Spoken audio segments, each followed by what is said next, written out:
Good evening, everyone, and welcome to the November 18th, 2025 council meeting. Prior to the open session, council met for a closed session. Pursuant to section 239(2) and 3 of the Municipal Act SO 2001, C25 as amended, council of the corporation of the town of Parry Sound moved to a special meeting closed to the public in order to address matters pertaining to B, personnel matters about an identifiable individual, including municipal or local board employees, personnel matters about an identifiable individual, K, position plan, procedure, criteria, or instructions to be applied to any negotiations carried on or be carried on by or on behalf of the municipality or local board. One was Harbor Walk Shops Agreement. 2, negotiations through provincial land and development facilitator. And 3, snowmobile access. That meeting was held. As a reminder, this meeting is live streamed and recorded and available on the internet by visiting the Town of Parry Sound website at www.parrysound.ca. And I'd like to acknowledge at this time as well that we're on the traditional territory of the Anishinaabe people under the Robinson-Huron Treaty of 1850 and the waterways traveled by the Métis of this region. I'd like to also mention at this time that nominations are now open for the 2025 Order of Parry Sound. All residents of and contributors to the town of Parry Sound are eligible for the Order of Parry Sound, our community's highest honor for achievement awarded annually to someone who has made a difference in our community. The motto for the Order of Parry Sound is "They desire a better community." Recipients since the order started in 2001 have enriched the lives of others in our community. Complete and submit by hard copy or email the nomination form and supporting documentation in confidence by Monday, December the 8th at 4 p.m. Nominations are kept confidential. Some restrictions apply. You can pick up the nomination form and details at the town's website or the municipal office reception desk. And the 2025 order will be awarded at the Mayor's Levy on Sunday, January the 4th, 2026 at the Stocky Center.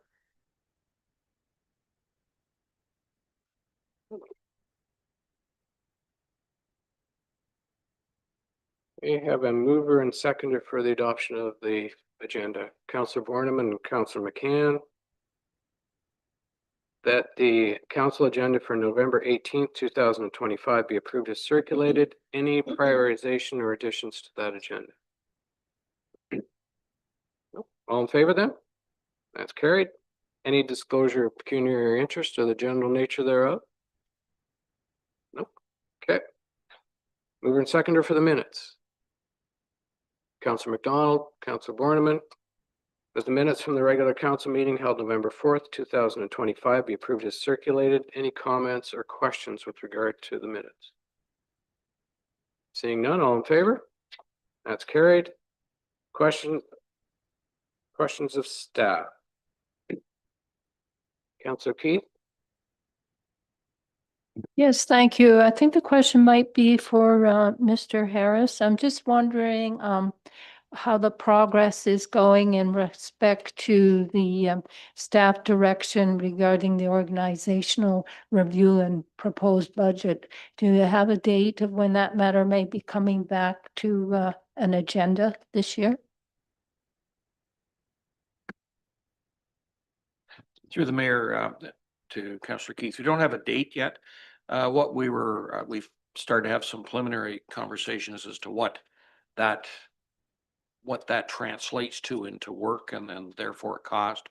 We anticipated bringing it back for council's consideration as part of the budget package. So does that mean we're talking January or are we talking December or what are we talking? Just rough. I think Ms. Phillips can speak to the budget schedule, but nothing could go forward until the budget's approved and the money's allocated.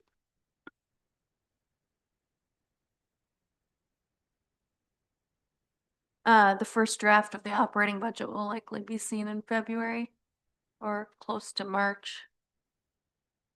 So just for clarification, so will that still be ahead of the lame duck council period? Through the clerk, yes, that would be. Thank you. I've got Councillor McCann and then Councillor Bornum. Thanks. I always hated that expression, lame duck council, but anyhow, that's the way it's been. This would be for Mr. Kearns. So there's been some talk with road construction, particularly around Victoria and up around Parry Sound Road, that as the new curbs are being put in, the streets look very narrow and there's a reason for that. We're concerned that maybe, especially on Parry Sound Road, if you've got huge trucks trying to negotiate that corner there. Can you speak to that, Mr. Kearns, in terms of where we're going with that?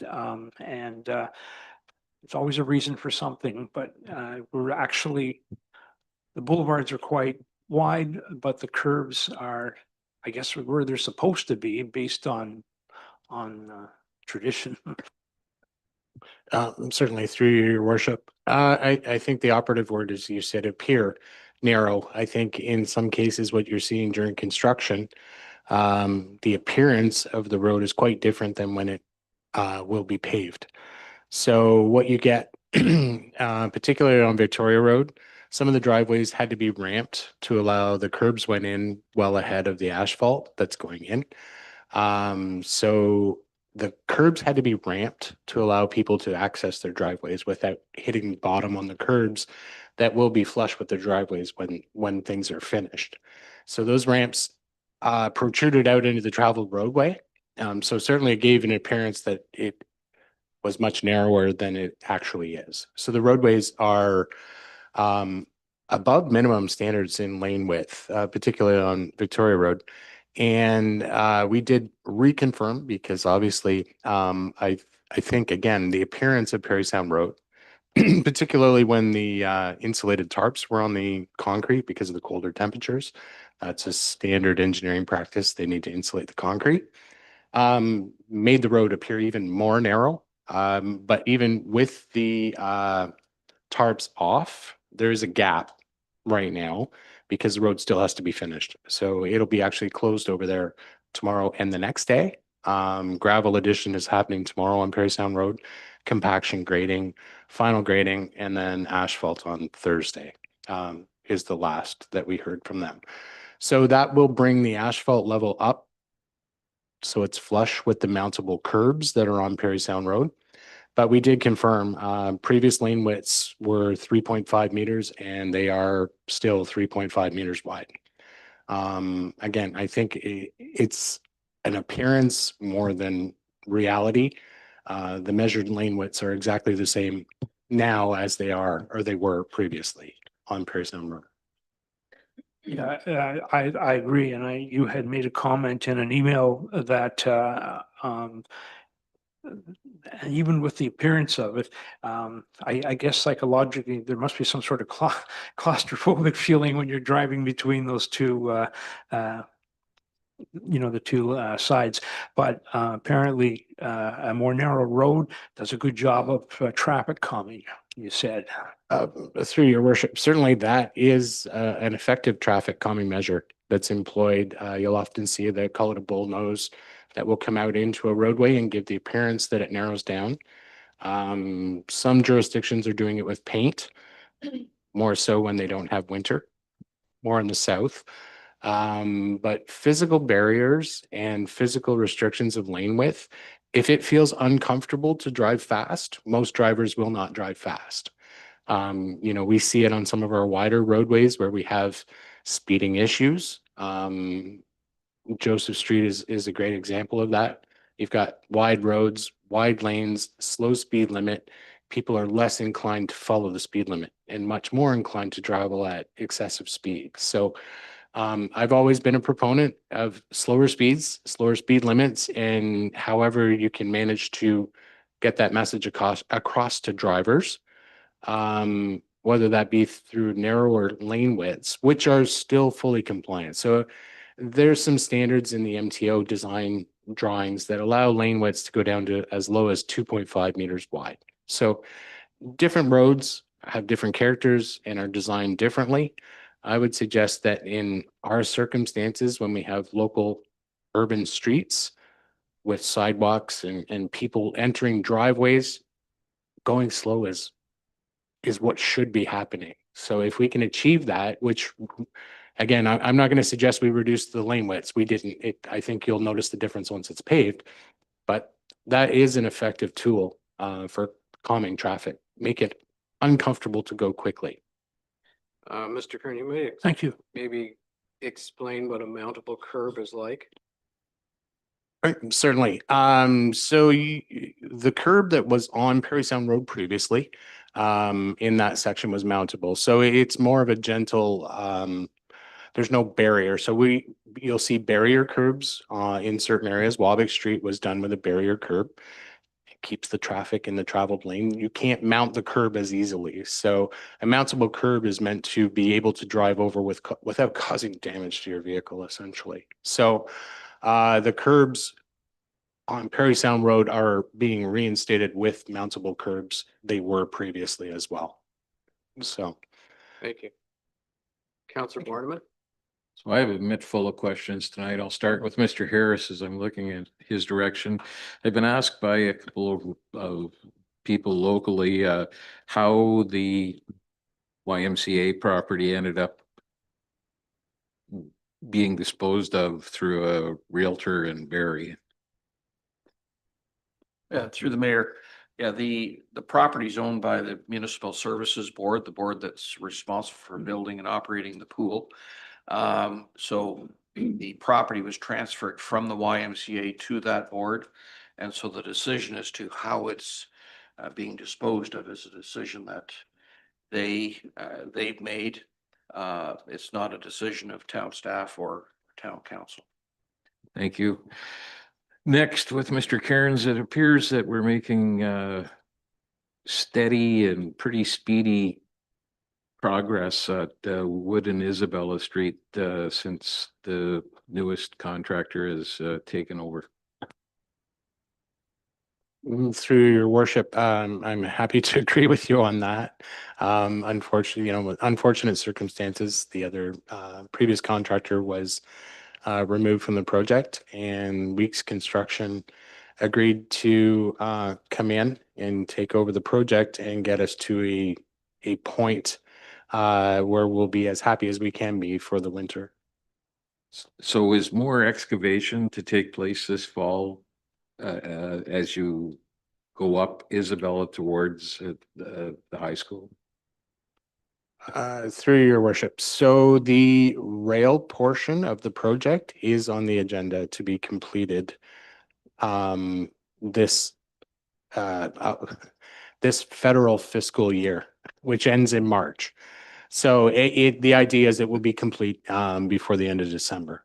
That's our idea. We've been working with both railways who have been responsive, thankfully, and agreed to provide flagging controls, which is all part of their standard operating procedures. And thankfully, our Weeks Construction is very familiar with working with both railways, so we're thankful to have them participating.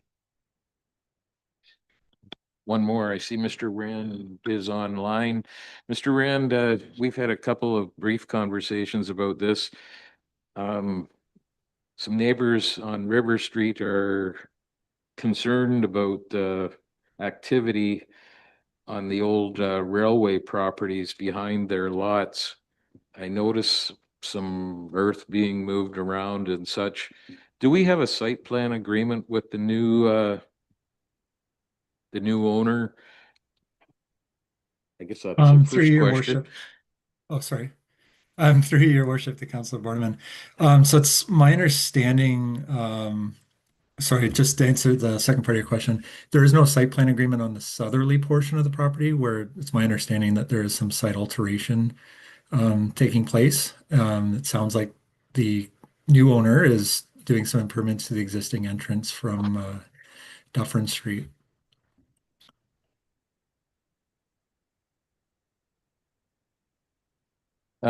So do we have a means, is there a control mechanism that we have available to us, or I get the neighbors' concerns. There are drainage issues there for sure. A significant berm is being created.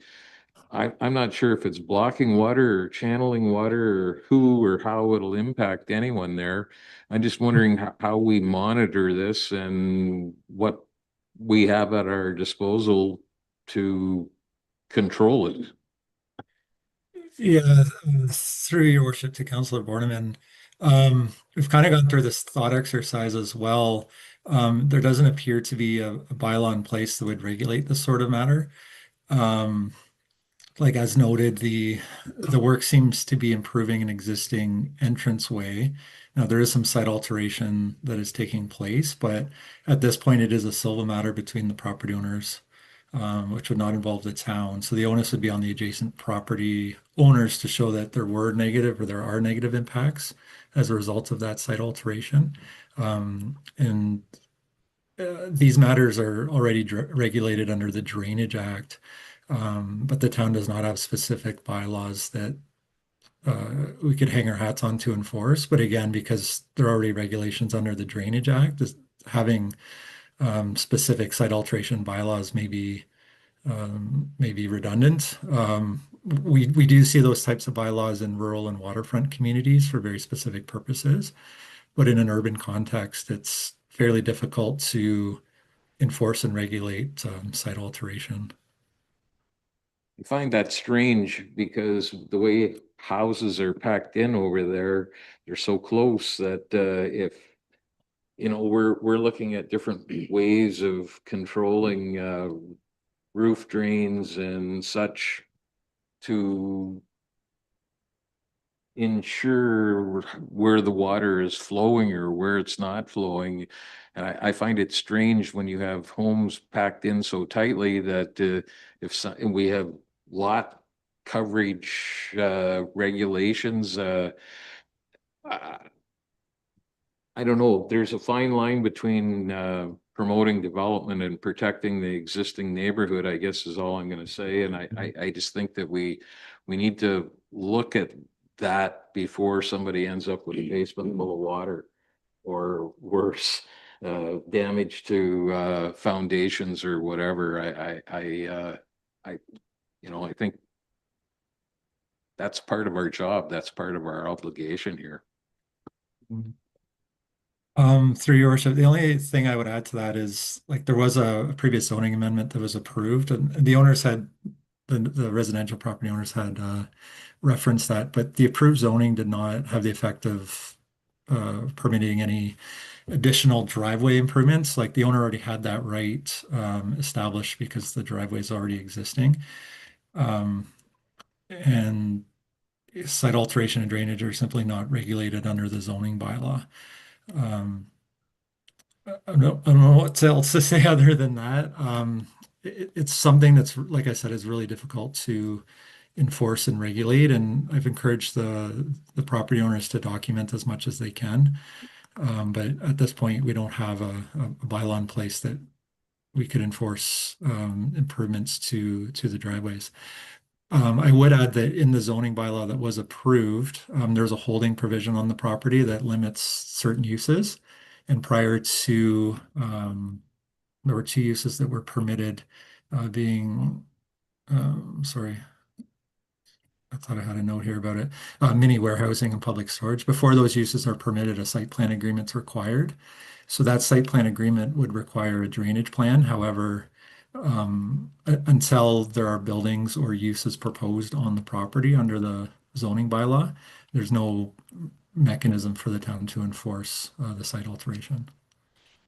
I think that's something that we need to look at, quite frankly. And as I say, the site plan isn't initiated until somebody wants to put a building up. But if you've already graded and resurfaced and so on the property, you've sort of circumvented a whole lot of that process. You may well have created a problem that didn't previously exist.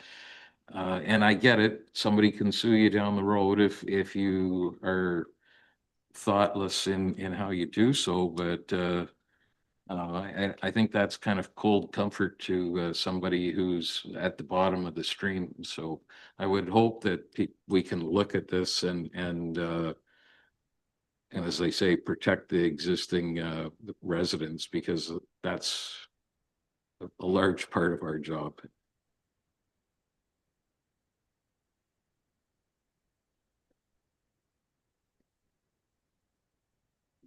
Um, maybe Councillor Borneman consider some direction, maybe future.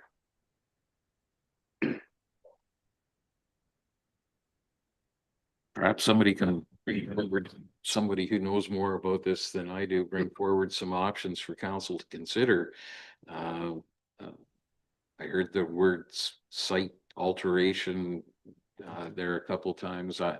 We don't have such a bylaw. Maybe we need to consider such a thing. Like I think, I'm talking about one specific area tonight, but when you think about the topography and the granite that exists in this community, this could happen in a number of locations where there's potential for things to be rerouted that impact neighbors further downstream. Councillor Ashford?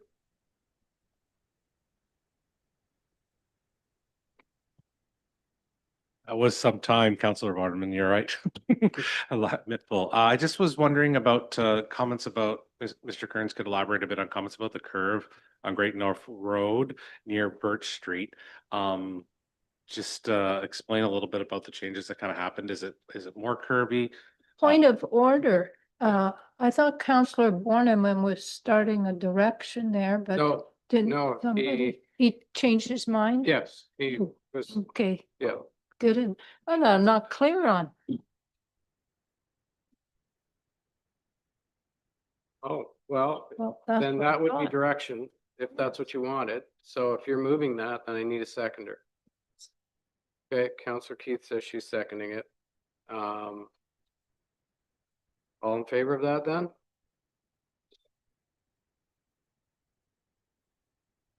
Okay, Well, I like what Councillor Borneman has suggested. And I do have a question. I guess it's a sidebar more than anything. If on a new property where there's no development and it's in a holding pattern, can any site alteration be made without a site plan while the holding pattern is in place? Through your worship to Council McCann, that is correct. However, as noted, the Drainage Act would state that you can't affect existing drainage on someone else's property. Okay, thank you. So it's a separate issue altogether then. then all in favor of the direction? That's carried. Okay, Councillor Ashford. So just the corner there, I think a term that might have been used was radial. Or there's some kind of, is it exactly the same, or is there some kind of changes there to how the corners working at Great North Road just by Birch Street is like more curvy, less curvy? There's got to be better words to describe it than that. Through your worship. So the road at that point was slightly realigned to be more centered within the existing road allowance. So the width remained the same, and the radii or individual radius of each corner has been increased to 9 meters where possible, which is a standard radius. So that gives you the curve is to 9 meters. Now, if you're heading in this direction, it's a lot larger radius. I believe it's like 39 meters. So that sweeping corner that comes around to take you up onto Great North Road portion is a lot wider radius than the other corners. Thank you.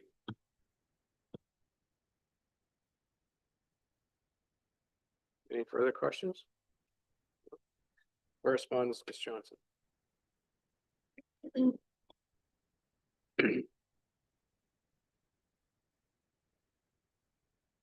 Thank you, Mayor McGarvey. We have 4 items of correspondence on the agenda, and an additional one was added this afternoon. So the first item is from Eric McIntyre. He writes with concerns about the recently installed curbs on Victoria Street. The curbs prevent parking and there's no accommodation, according to him, made for cyclists.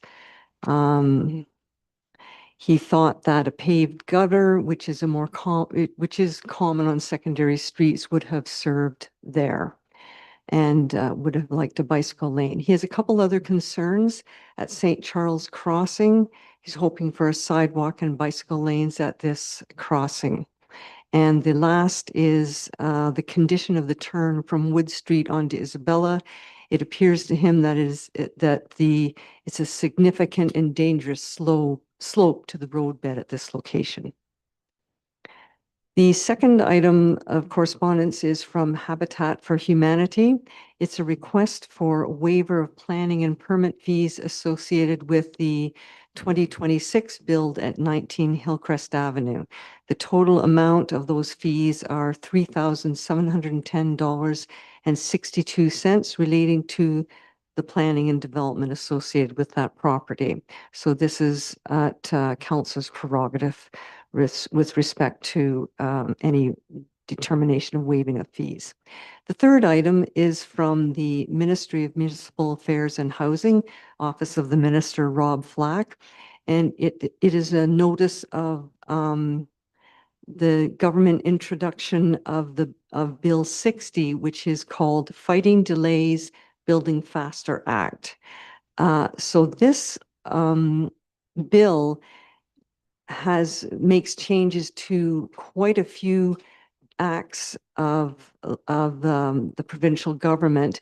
And I think if people were interested in seeing what those are, you could reference the item of correspondence on the agenda, which is on the website, because there's quite a bit of detail. It's a number of pages long.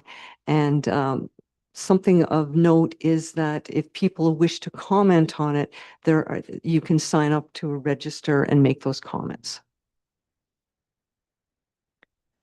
The fourth item is from Michael Green, who is the president of Northern Ontario School of Medicine University. And he notes that there's a milestone of 20 years of education of NOSM University. And the town of Parry Sound had provided a bursary, and Mr. Green is outlining the closing balance on the endowment at this stage is $41,942.79.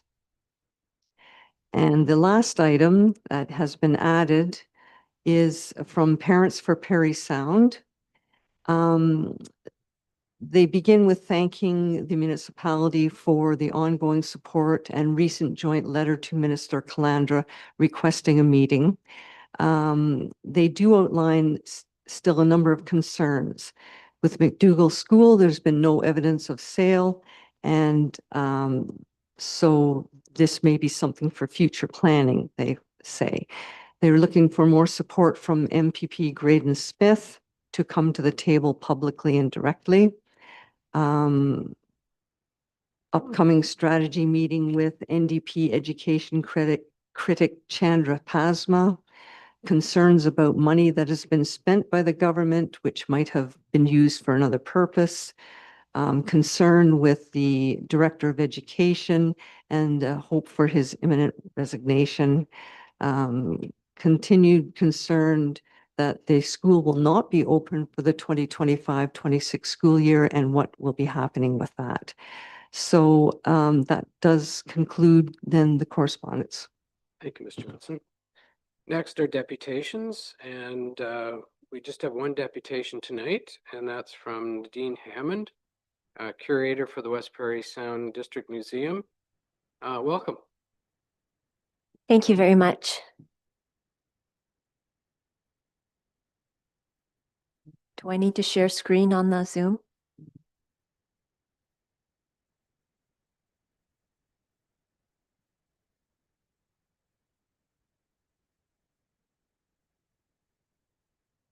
Once again, thank you very much, Mayor, Council, and for your time and consideration. I am pleased to be here today to update you on the activities of the West Parry Sound District Museum. As of October 31st, 6,915 people have visited the museum, just under 50% of those during the months of July and August. Staff continue to grow our online presence as well as our genealogy club. Additionally, we are continually growing our collection, and this year over 500 artifacts have been added to our collection. 144 of those are specifically representative of the town of Parry Sound. Last year, we made a minor change to our collection policy, stipulating that new acquisition lots must be accompanied by an oral history. The story behind the objects we hold in trust are just as important as the objects themselves. These stories not only tell us how an object was used, but give us insights into the cultures and the people that used them. This year, the majority of our artifacts donated were from 2 accession lots composed primarily of archival materials. These oral histories can be used by future historians in their research. Imagine an amateur genealogist researching their great-grandparents and finding not only pictures of them, but audio or even video. Staff will use not only the objects, but these oral histories, as well as archival material for the creation of future exhibits. In 2025, museum staff created 3 unique exhibits and borrowed People of the Watershed, photographs by John McPhee, from the McMichael Art Collection. Thanks to a grant from the Ontario Trillium Foundation, we also opened a local history research library. The library boasts a large collection of local history books, digital content such as photographs and oral histories. The West Parry Sound District Museum also partnered with newspapers.com and Metroland to digitize a large portion of the newspapers. These are available through newspapers.com or through our local history library. We continue to make upgrades and maintain our greatest asset, the building. The building not only provides a dedicated exhibit space, revenue generation through rentals, but protects the collection. Keeping objects stored in a safe and environmentally controlled environment will ensure that the artifacts are preserved for future generations. In 2025, as funding allowed, we continue to work on modifying our former kitchen in order to create a dedicated rental space. Upgrades were made to the sprinkler system to ensure it's operational in the event of a fire. And while not necessarily part of the building infrastructure, upgrades were made to the museum's server. These upgrades are to allow guests access to our digital holdings in the research library, as well as to increase our digital storage capacity. As our building ages, the board of directors continues to save and seek out funding sources to maintain the building. Our elevator, for example, is eventually going to need a major overhaul in order to keep it functioning and bring it up to current code. Of what you see on the screen, the only repairs we have planned for 2026 is to do our wet sprinkler system. Additionally, we'd like to purchase some furniture for the deck to allow visitors to make greater use of this feature. We are also planning 4 new exhibitions. Those are in addition to the escape room that we are currently putting together in our Lions Room that is hoping to open later this year, as well as undertaking a rebranding project that will allow us to better position the museum when it comes to marketing activities. Our new look will be unveiled in the spring of 2026. In conclusion, I would like to respectfully request that the town of Parry Sound consider contributing $49,000 for the continued operation of the West Parry Sound District Museum. Your contribution will help the museum to continue to serve our community such as the preservation of this reed organ, which was donated this year. The organ belonged to George Beaumont in the late 1800s.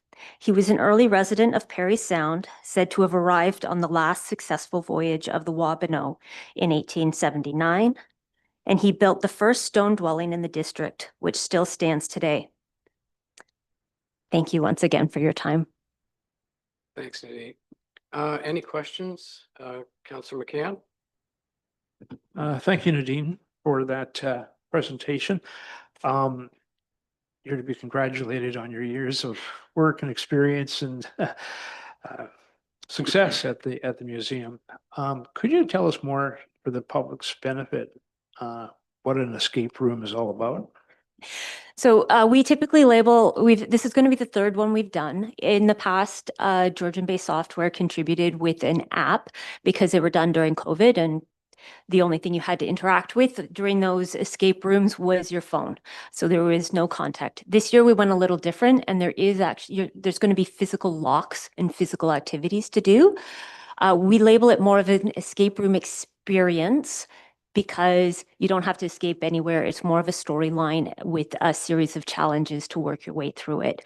This year, we chose to feature Burley Harris, who worked in Ardbeg at the Robinson Lumber Mill. And my apologies, I keep changing the name of the lumber mill because we had so many in town, I can never remember which one it was. I believe it's the Robinson Lumber Mill. He would take his modified bike that he modified into a velocipede, ride it along the tracks to Wabmick, and then bike the rest of the way to Sunny Slope to visit his girlfriend. So that is what our story is, and that's what your challenge is, and you have to solve a series of puzzles to move from Ardbeg to Sunny Slope. Great, thank you.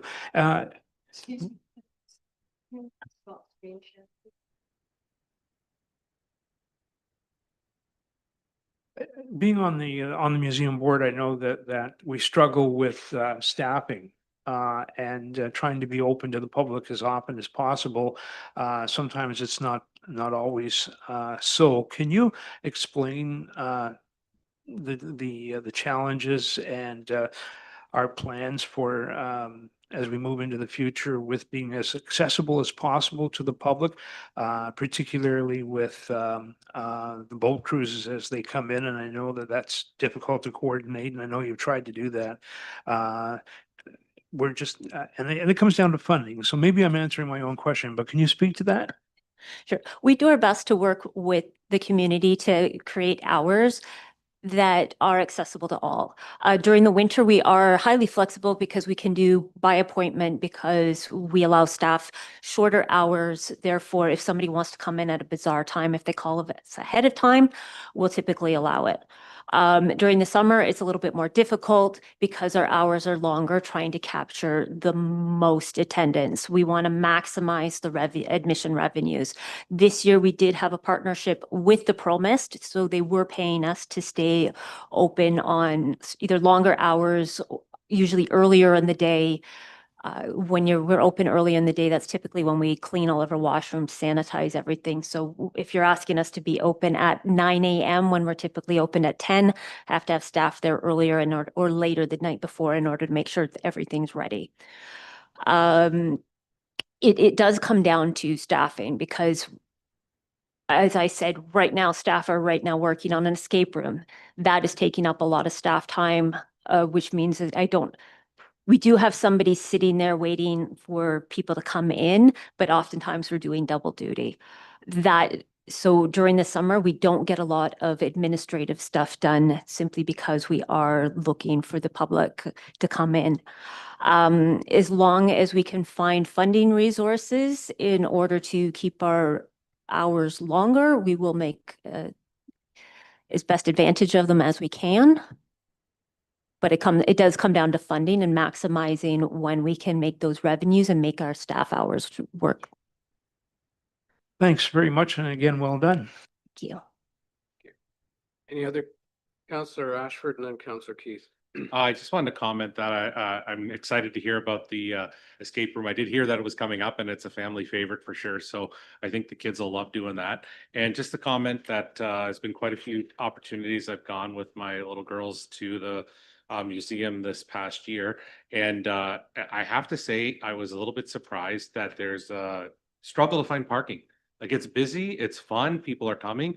That makes good sense about the Pearl Mist and why there would have been so many people there that day. But it's just going wonderful. And I have a 3-year-old and a 6-year-old, and they are not necessarily the typical ones. They do like museums, generally speaking, but they love coming to the museum and going through the little scavenger hunt.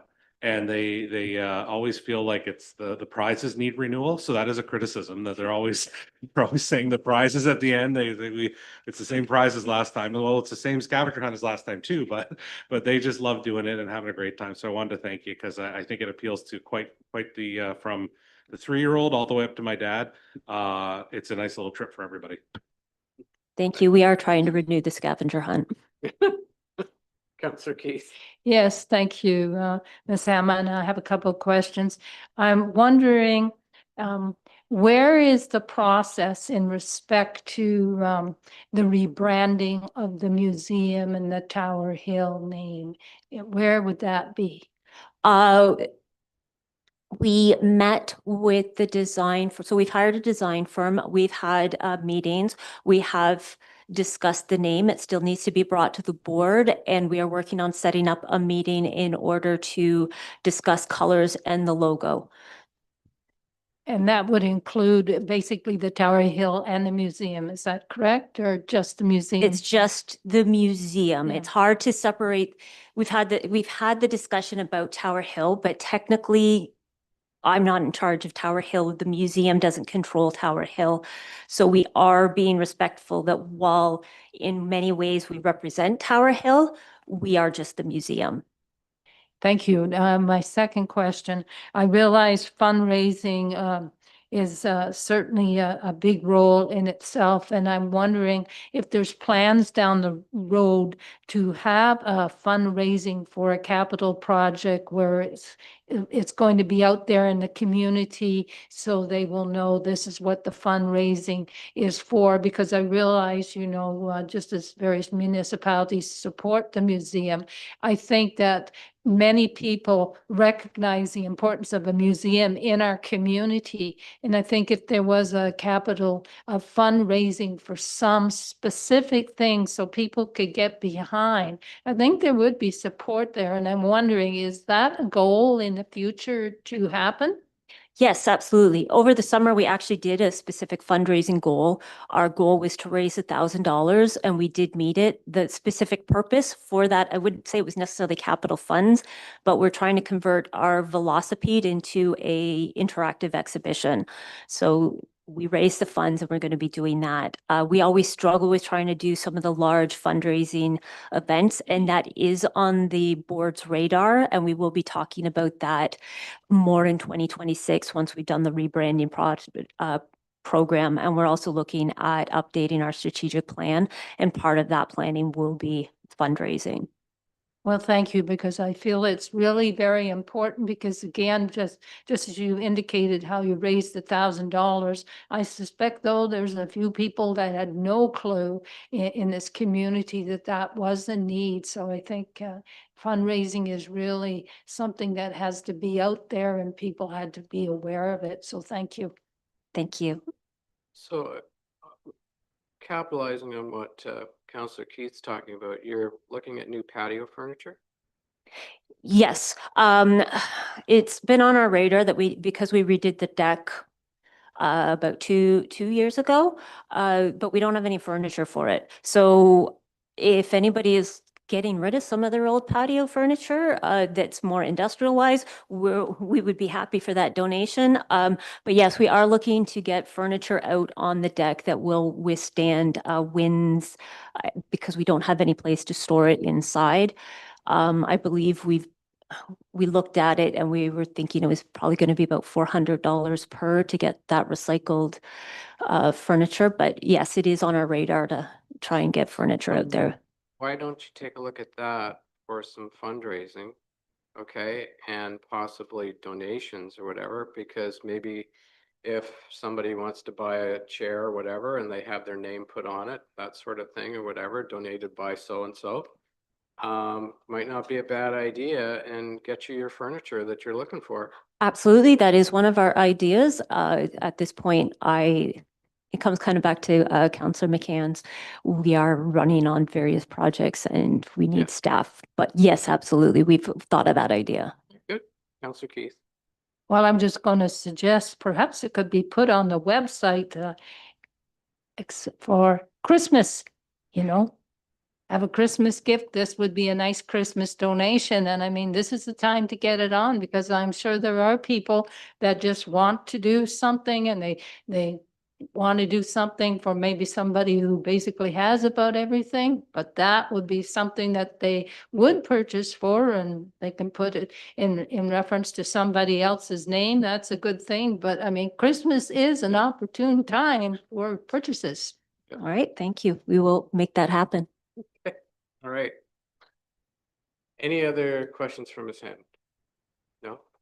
Well, thank you very much. Thank you very Okay. much. All right, so reports, we'll start with Councillor Keith tonight. Well, thank you, Mr. Mayor, fellow councilors, staff, and the public. I've only a few things to report. I did attend the Parents for Parry Sound meeting that was out at McDougall Township, the community center building there. And certainly there was the representatives there and various people from the community as well as municipal reps, etc. Action plan was determined, including a letter which I believe has been indirectly mentioned already in correspondence this evening in reference to support from the various mayors, a letter to the Minister of Education, certainly of the concerns they have in the community. And number two would be to do with I missed, unfortunately, the mock council meeting that I certainly would have loved to have attended. However,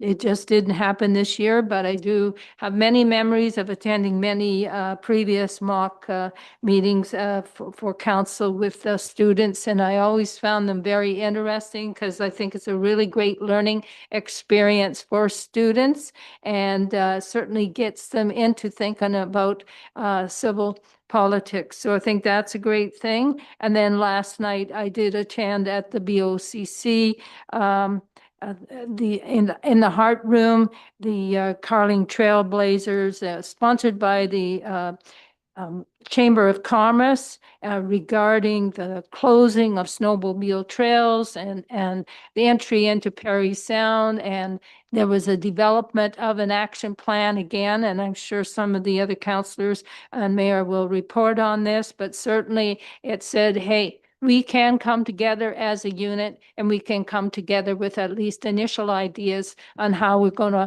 move forward. And the positive thing is that it's great to know that people in our community are willing when there is an issue to see how we can try to move in a positive direction. And that's it for me. Thanks. Thank you. Councillor Ashford?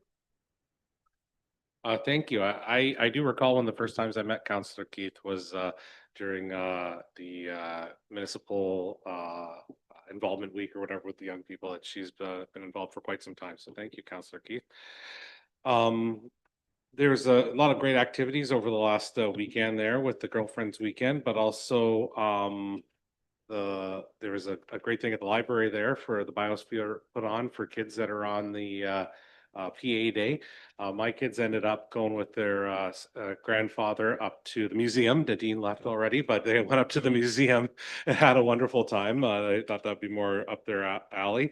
And they've also claimed it Dino-Vember. So it's been kind of a fun little thing going on at that library. And of course, upcoming this weekend is Light Up the Park and Stories with Santa, but I also at the library, but I also wanted to mention on Saturday, there's a new thing called the Lights of Tribute at the West Prairie Sound Health Center. So the way it goes is it's in support of hospice, but you go on, you can donate a little bit of money, and they do this in other towns, and they kind of like have a big projection system, and it's projected up. It's almost like a Christmas display or a holiday display, but they project it up on the side of the hospital.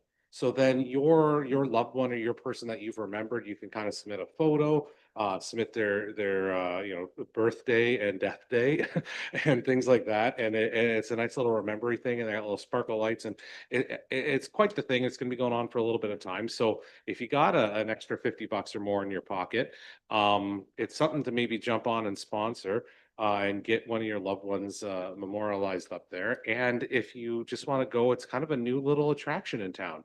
So the opening night is Saturday, starting at as you get close to dusk there, 4:30 to 6, they do the talking, but they'll get all the lights going on at 6. But it's worth a drive by. I think it's going to be on the side of Lakeland.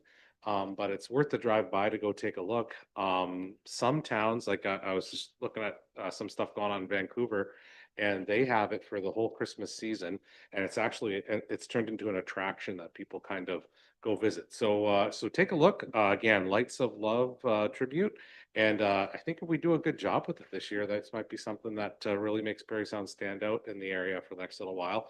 You come into town and we all know about going for an ice cream in the salt dock, but maybe this winter, in the winter time, it could be coming into town for a hot cocoa and going and seeing the lights up at the hospital.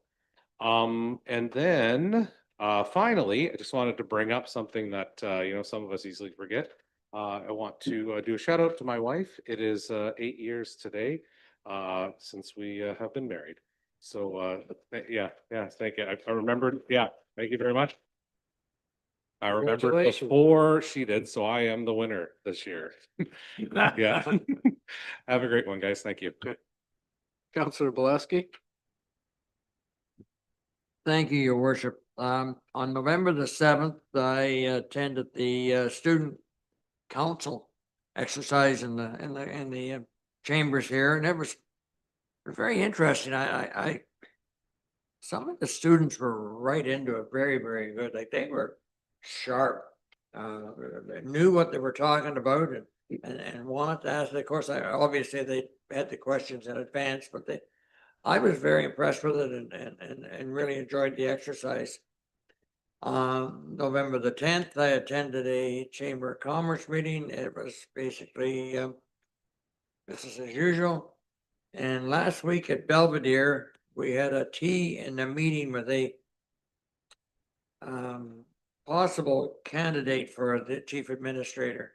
I don't think it's been settled yet, but it was very good. And I got a small tour of some of the construction that's going on at Belvedere. So it was interesting as well. And that's my report. Thank you. Thank you. Councillor McCann? Thank you. Good evening, Mr. Mayor, fellow councilors, staff, and public. A few things to report on. Thursday morning, the 6th at 10, I attended in person the Downtown Quality of Experience team meeting at the Parry Sound Fire Department. There was a great deal of discussion covering several matters. Dave Thompson brought the committee up to date with a review of improvements through the past summer of 2025. These included an increase in OPP officer presence in the downtown area. There's been ramped up bylaw presence, camera installation at the intersection of Seguin and James, tree removal where necessary, and improvements with sidewalk maintenance. We heard that there was a diminished number of transient people in town this past summer. The section of the fitness trail behind McNabb Lumber bears some concerns, and town staff are looking at options which include cutting down some brush, adding some lights and cameras so that it becomes a safer area, and then try to help people feel safe and to avoid suspicious activities going on down there. More discussion leading to looking into improved lighting in the James Street parking lot. The District of Parry Sound Services rep spoke on the shift in transient traffic this past year. They have an interesting approach, and it differs from cities north and south of us. And they have been very successful. They're not aware of any encampments in the area at this time. Improvements for next year for 2026 include lighting, garbage receptacles, bike racks, cameras behind the curling rink and at the Bobby Orr Community Center, and along the breweries on Great North Road. So that was a worthwhile time to get together. Then again, as mentioned, Friday afternoon on the 7th of November, I took part as well in the St. Peter's Grade 5 student mock council meeting held right here in council chambers. Mayor McGarvey, Councillor Bolesky, and myself, along with town staff and Sally O'Connor, who was a big part in organizing this event, and Clayton Harris were all on hand to shadow the students and answer some questions. This was all part of local government week from October 20th to the 25th. This is certainly one of my favorite events in the year. And of course, COVID put that down for a while, but I'm glad that we're back and doing that again.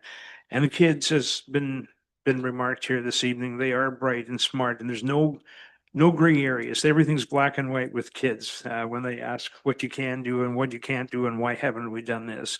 So a good learning experience indeed.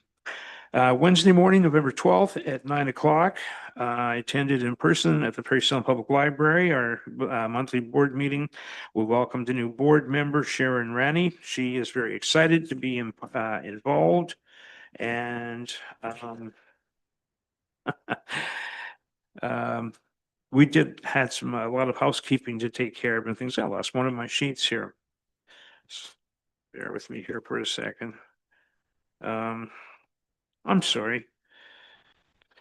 Anyhow, we took care of a lot of business. We have and received our annual report, which will be coming to council here as a deputation in a couple of weeks' time. Treasurer's report, CAO report. I want to just remind people to check out the public library's website. It has everything you need to know in terms of programs that are coming up and things that you can do to get involved and such. And I also had the opportunity to attend the forum last night at the Bobby Orr Community Center. I'm going to let Councillor McDonald speak to that. That was his baby and put it together. What a turnout. Even standing room was diminishing all the way. And on my final note, community support services in Parry Sound has a lot of stuff coming up. And one of the big things right now is happening is you get to be a Santa to a senior. And you can help out with a monetary donation. You can volunteer. There's a number of ways you could get involved. It's been a part of my life for the last 7-8 years as a fundraiser and providing transportation for those to get to their medical meetings and such. So you can certainly drop in. The main office is at 60 James Street, the main floor on James Street. You can call them or you can check out the website, and all that contact information is on my website under my report. So check them out and see if you can get involved and be a Santa, just a senior. And they also have some more interesting things coming up in December. I'll be talking about that later. So thank you. That is my report. Thank you. Councillor Borneman. Thank you, Your Worship. Good evening, everyone. As Councillor Keith mentioned, Mr. Mayor, I attended on your behalf the parents meeting. All the municipalities, the teachers union, parents, and local media were in attendance. And I do think that in this instance, we need to acknowledge and thank the local media who followed this story. They've certainly brought a good deal of awareness to the problem, which is greatly appreciated. As Councillor Keith indicated, we come out of this with a united position. And again, I always think that when we speak together, we have a louder voice than we do when we're all firing from the hip. I missed this earlier, so I'm going to ask that tonight the council pass a resolution inquiring when the Near North School Board are able to attend, and that we schedule a special meeting to host them here as quickly as possible. They cannot continue to duck, deflect, defer, deny. I'm kind of the mind now that they're trying to run out the clock and hope that this all goes away when the school opens. But through this episode, other issues have been identified, and they're going to need to answer to those before this is resolved. Maybe just bring that up after the resolution that we have with regard to them. If I remember, remind me if I don't. Okay, I'll try to do that.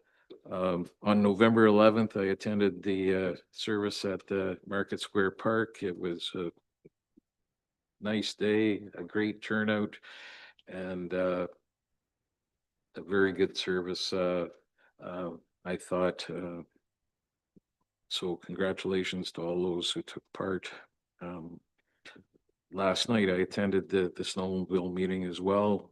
As Councillor McCann indicated, we'll leave that to Councillor McDonald to discuss, but I think the message has to be that, yes, the town encourages snowmobiling, and we're working in order to facilitate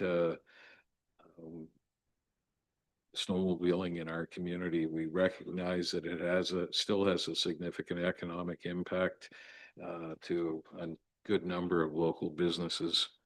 And I want to remind people, the public, Friday around 6, they light up the park event is scheduled at Market Square. I know Miss McNamara and her elves are working diligently this week, making sure things are ready to go. So I hope folks get out and help us kick off the Christmas season in Parry Sound. Thank you.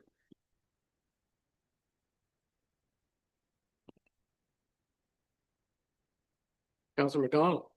Thank you, Worship. Good evening, fellow councillors, staff, and public. November 4th, I attended the poppy flag raising at the town hall.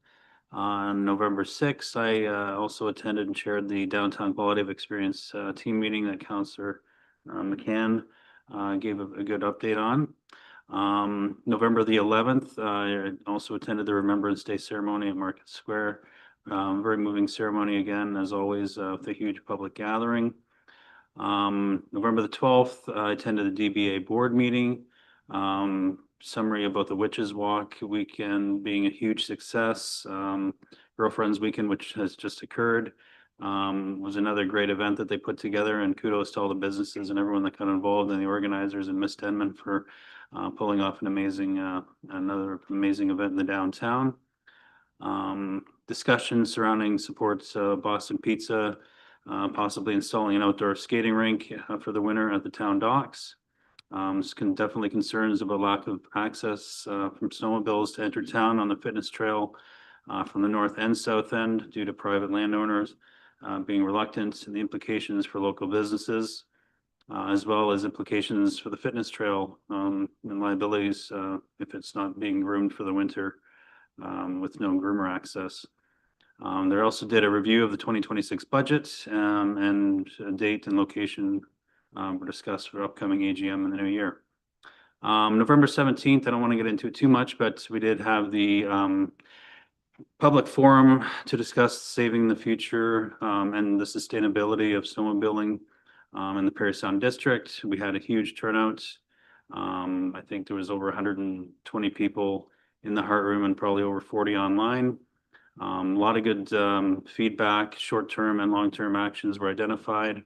So that's going to be compiled. It'll be coming probably, I'm sure, back around at some point to the municipalities, the local snowmobile clubs, and MPP and the provincial leaders as to what has to be done to save this huge economic boost for our region. If we don't take actions short-term and long-term, it could have huge implications. And if it goes away, it's likely not going to come back. So hopefully we continue forward with that, as it was very positive, and everyone seemed very willing to work together. So that's good. Again, a reminder of the November 21st, 6 p.m. light up at the park at Market Square. November 28th and 29th, 13th annual one of a kind Christmas artisan show at the Stocky Center. November 29th, Soup for the Soul at the BOCC, 4:30 to 7. November 29th, the Town of Parry Sound Santa Claus Parade at 4:30. And on November 30th, everyone's favorite, the CPKC Holiday Train, 4:30 p.m. at Station Gallery. End of my report. Thank you. Council staff and public, as was mentioned, November 7th, students from St. Peter's School were here in the council chambers for a mock council meeting. And they held their elections in the school and elected their council and appointed staff and had questions from the public. It was a great learning experience for the students, and I would like to thank Ms. O'Connor, our deputy clerk, for her work on the project. And I think it was a good experience for everybody that attended, whether it was members of council or staff. And the students seemed to have a really good time, and I certainly appreciate the effort they put into it and what the teachers did as well. It's greatly appreciated. November 8th, I attended the opening of Sound Yarn and Fibers, and they are on Gibson Street, and they're selling different yarns and fibers and that sort of thing, but they're also manufacturing a machine that can make socks. And from their shop here in downtown Parry Sound, they are selling these machines all over the world. They use 3D printers to manufacture a number of the parts, then assemble, box, and ship out. And it's absolutely amazing what they're doing there. And they were saying that in some places in northern Canada where they have access to sort of a local wool or whatever there, but it's cheaper for them to buy one of these machines and manufacture the socks using their wool than to bring wool in from other places, because it's very expensive to get the wool up into northern parts of Canada. And so it's a savings for them to be able to do that, and you can make a pair of socks in a very short order of time. I was absolutely amazed at how these things work. So kudos to them for doing that, and another business putting Parry Sound on the map. So really, really cool. November 7th and 8th, some members of the Ontario Small Urban Committee and AMO staff were in Parry Sound for meetings and initial planning for the conference, which will be held here in Parry Sound at the end of April. I'd like to thank Jeff Tom, our EDO, and Ms. O'Connor, our deputy clerk, for making sure that arrangements were all looked after. November 11th, Remembrance Day. It was really good to see the number of people that attended the ceremony at Market Square Park. Our MPP, Graydon Smith, was also in attendance as part of the ceremony. Thank you to the Legion and their efforts in putting the event together, and our town staff for their work in this as well. I had some really good comments about the sound system, that people could hear what was being said, and so that made a lot of people happier. So kudos to our staff for that one. November 14th, I had a Municipal Employees Pension Committee meeting. November 17th, I attended the meeting of the BOCC with regard to the snowmobiling in the area. Extremely well attended, as everyone said. I think there was a lot learned at that meeting as well.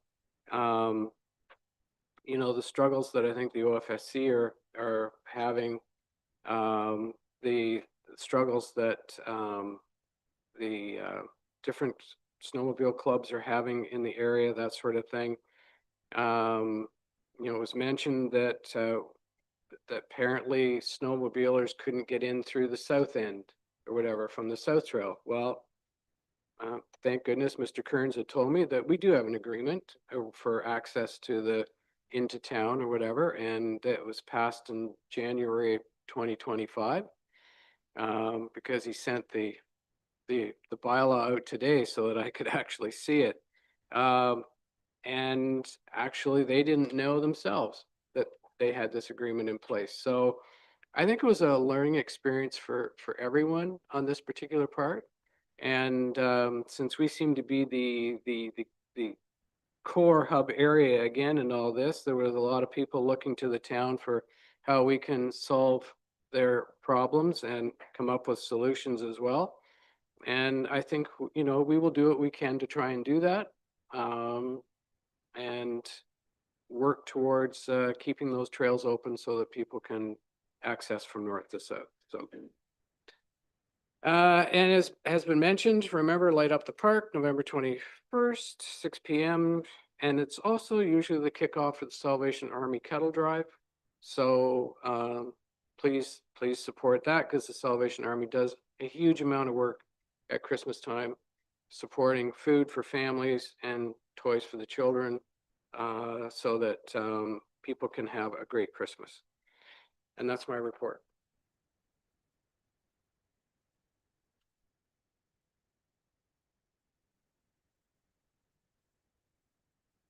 Moved by Councillor McCann and seconded by Councillor McDonald. Council directs staff to respond to the resident indicating that the rebate on their reduction to the water bill will not be issued.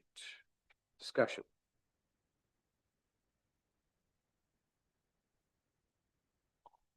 Councillor Ashford.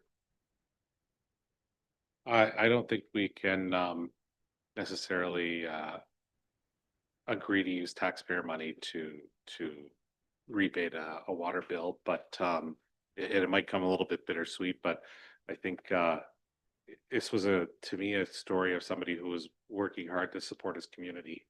And I think that's something to kind of be encouraged and to be thanked in that sense that it was a hard situation, and it sounds like they really did everything they could to try to help it be better for everybody. So I think that part of it should be applauded and recognized. Okay. Okay, we'll call the question. All in favor? And that's carried.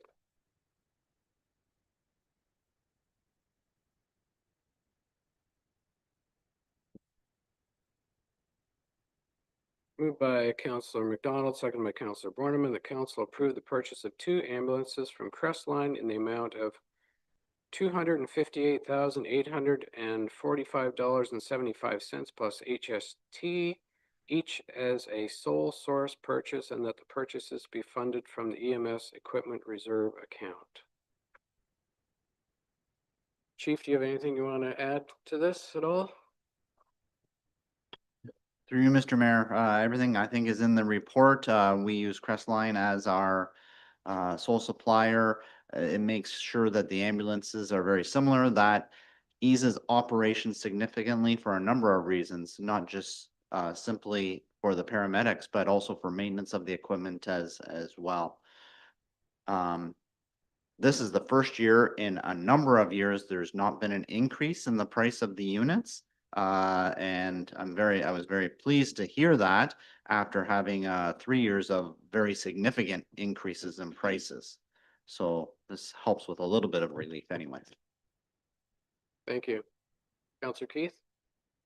Yes, well, I have 2 comments. I guess the expression would be we better put a mark on the wall when somebody doesn't raise the price, because it seems everything else gets raised whether it needs it or not. So that's a positive in the purchase. The other thing I'm just wondering again, out of curiosity, is I know the ambulance has the ability to take 2 people when necessary. How often has that actually been used previously, say in a year, or percentage wise? Through you, Mr. Mayor, the percentage would be extremely low number of times. We have over 8,000 calls a year, and I would suggest that you can probably count on both hands the number of times that they are used as a double stretcher. It has to be very specific circumstances you would do that. However, when the incident is in Britt or north of Britt or an area like that, and we can have the logistical support of one ambulance being able to transport 2 patients, it is fairly significant advantage, even though it is a low number of times. We couldn't even consider having half the fleet as single and half the fleet as double. If we do something like that, the doubles are never in the right place at the right time when you need them.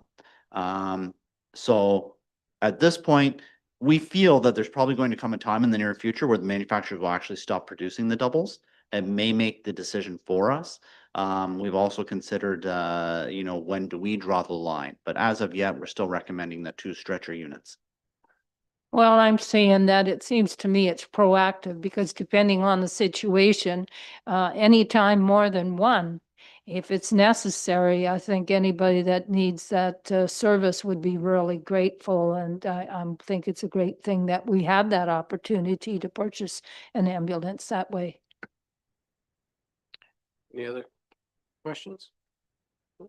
All in favor then? That's carried.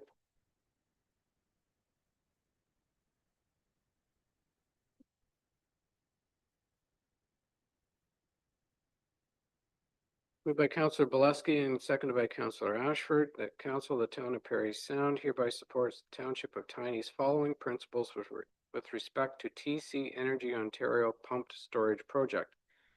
1. Environmental stewardship. The Town of Parry Sound is deeply concerned about potential irreversible impacts on aquatic ecosystems, water quality, and species at risk in Georgian Bay. Any project of this magnitude must meet the highest standards of environmental assessment and protection. Transparent governance and consultation. We call for a full transparency in the project approval process, including open communication with neighboring municipalities and local stakeholders. Public consultation and meaningful engagement with communities in the Georgian Bay region are essential.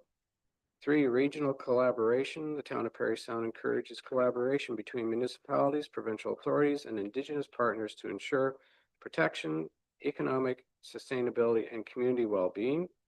4, precautionary approach. Given the uncertainties and potential ecological risks, the Town of Parry Sound advocates for a precautionary approach. We support comprehensive independent studies and a thorough review process before any approvals or construction activities proceed.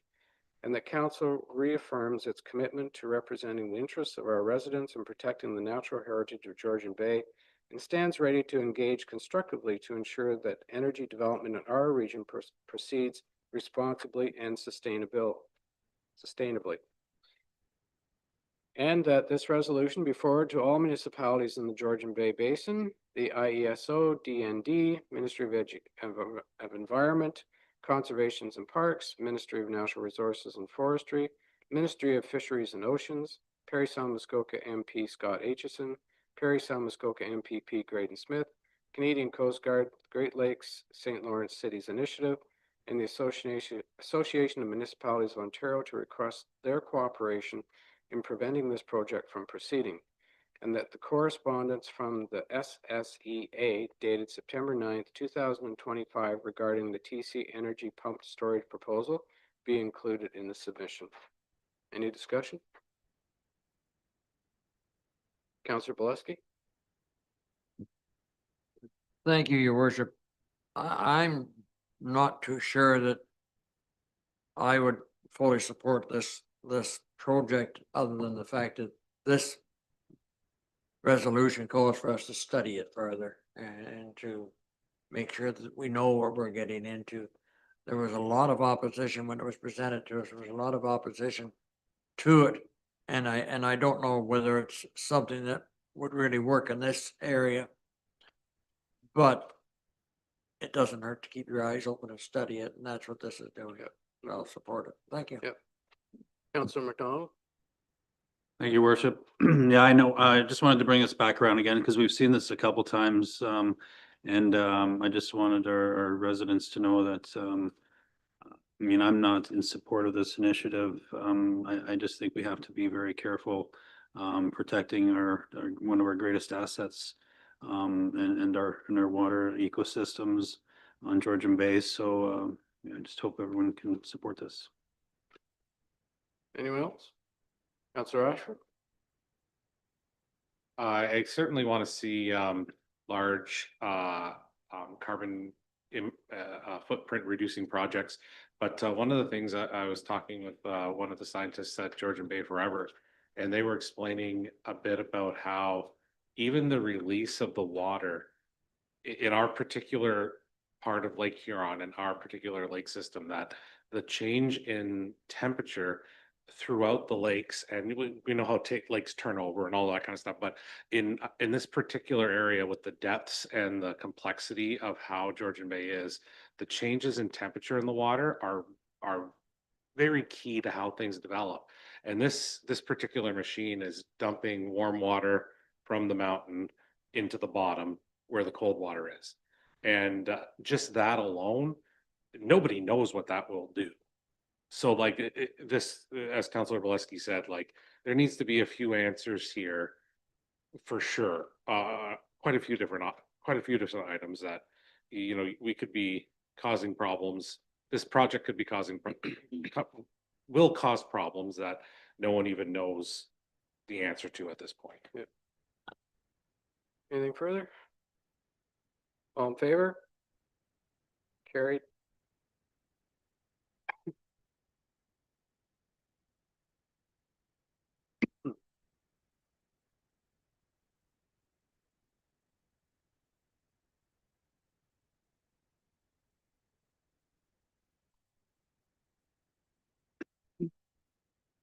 Moved by Councilor Ashford, seconded by Councilor Valesky. Council of the Town of Parry Sound hereby supports the Town of Bradford, West Gwillimbury's call on the Government of Canada to remove the GST, HST from all new home purchases purchased as primary residences, and to work in partnership with the Government of Ontario to ensure the full elimination of the provincial portion as well. And it further resolved that this resolution be circulated to the Prime Minister of Canada, Minister of Finance, and Minister of Housing, Infrastructure, and Communities, and to the Premier of Ontario, the Ontario Minister of Finance, the Ontario Minister of Municipal Affairs and Housing, MP Scott Aitchison, MPP Graydon Smith, the Association of Municipalities of Ontario, and to all municipalities in Ontario. Discussion? Councilor McCann? This is interesting, and Mayor and Council received an interesting letter today from someone who was opposed to this resolution and had some interesting ideas, which I thought were worth considering. Who's who are we favoring? The people building the homes. Is this a saving that's going to be passed along to those who buy them? That would be question one. I don't know, maybe if that's a question for our finance expert. Through you, Mr. Mayor. So the constructors would get an input tax credit for the HST. So for them, it's really kind of a pass through because they get that money back, but the end person that buys the home would pay HST on new homes that are constructed right now. If you were to purchase a residential home from someone else, there isn't HST. So I guess that's another factor to consider in the decision. So if I wanted to buy the first time in my life, or if I'm a young family man, we're looking for our first home and we buy a used house on Wabick Street, we'll say, do I have to pay the HST? Through you, Mr. Mayor, typically there's not HST on the resale of a residential home. Okay, that's great. I didn't know that. So I guess ultimately what I'm concerned about is that this saving is going to benefit the end user, the one who buys the house. Through you, Mr. Mayor, I guess that's a philosophical debate where some people may think that the end user will pay whatever they're willing to pay for the product. And whether or not that passes on to the end user in reality, that's something that people may debate on the issue. So in follow up to that, this is something I wouldn't support unless there was more assurance given that that's a saving that would be passed on to the end user. So it's not something I'm prepared to support. Councilor Valesky? Thank you, Your Worship. I need to be corrected here, I guess. I thought when you purchased a new home that the HST and the GST would be a line item in the lawyer's fees that you had to pay to buy the home. That's not paid by the builder. That's paid by the person that purchases the home. So by eliminating this, it would save the homeowner money. That's what I thought. Okay, thank you. Yep. Anything further? So if that is true, then Councillor Valesky, then I I would support it if that is indeed the truth. I've never bought a house, so.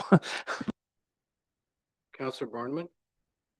So this is probably a little wide ranging from this. I don't think that this and the ideas that were espoused in the letter that we received today are mutually exclusive. And the comments that were made about government becoming more involved in providing entry-level housing are probably truer today than they've ever been. We talk all of the while, often hear about the failure of the province to help us with infrastructure needs, etc. I think, you know, all of these things fit together if we're going to try to make housing more affordable, and, you know, all of those different buckets need to be examined, and a better deal provided to young families looking for their first home. Anything further? All in favor? Any opposed? It's carried.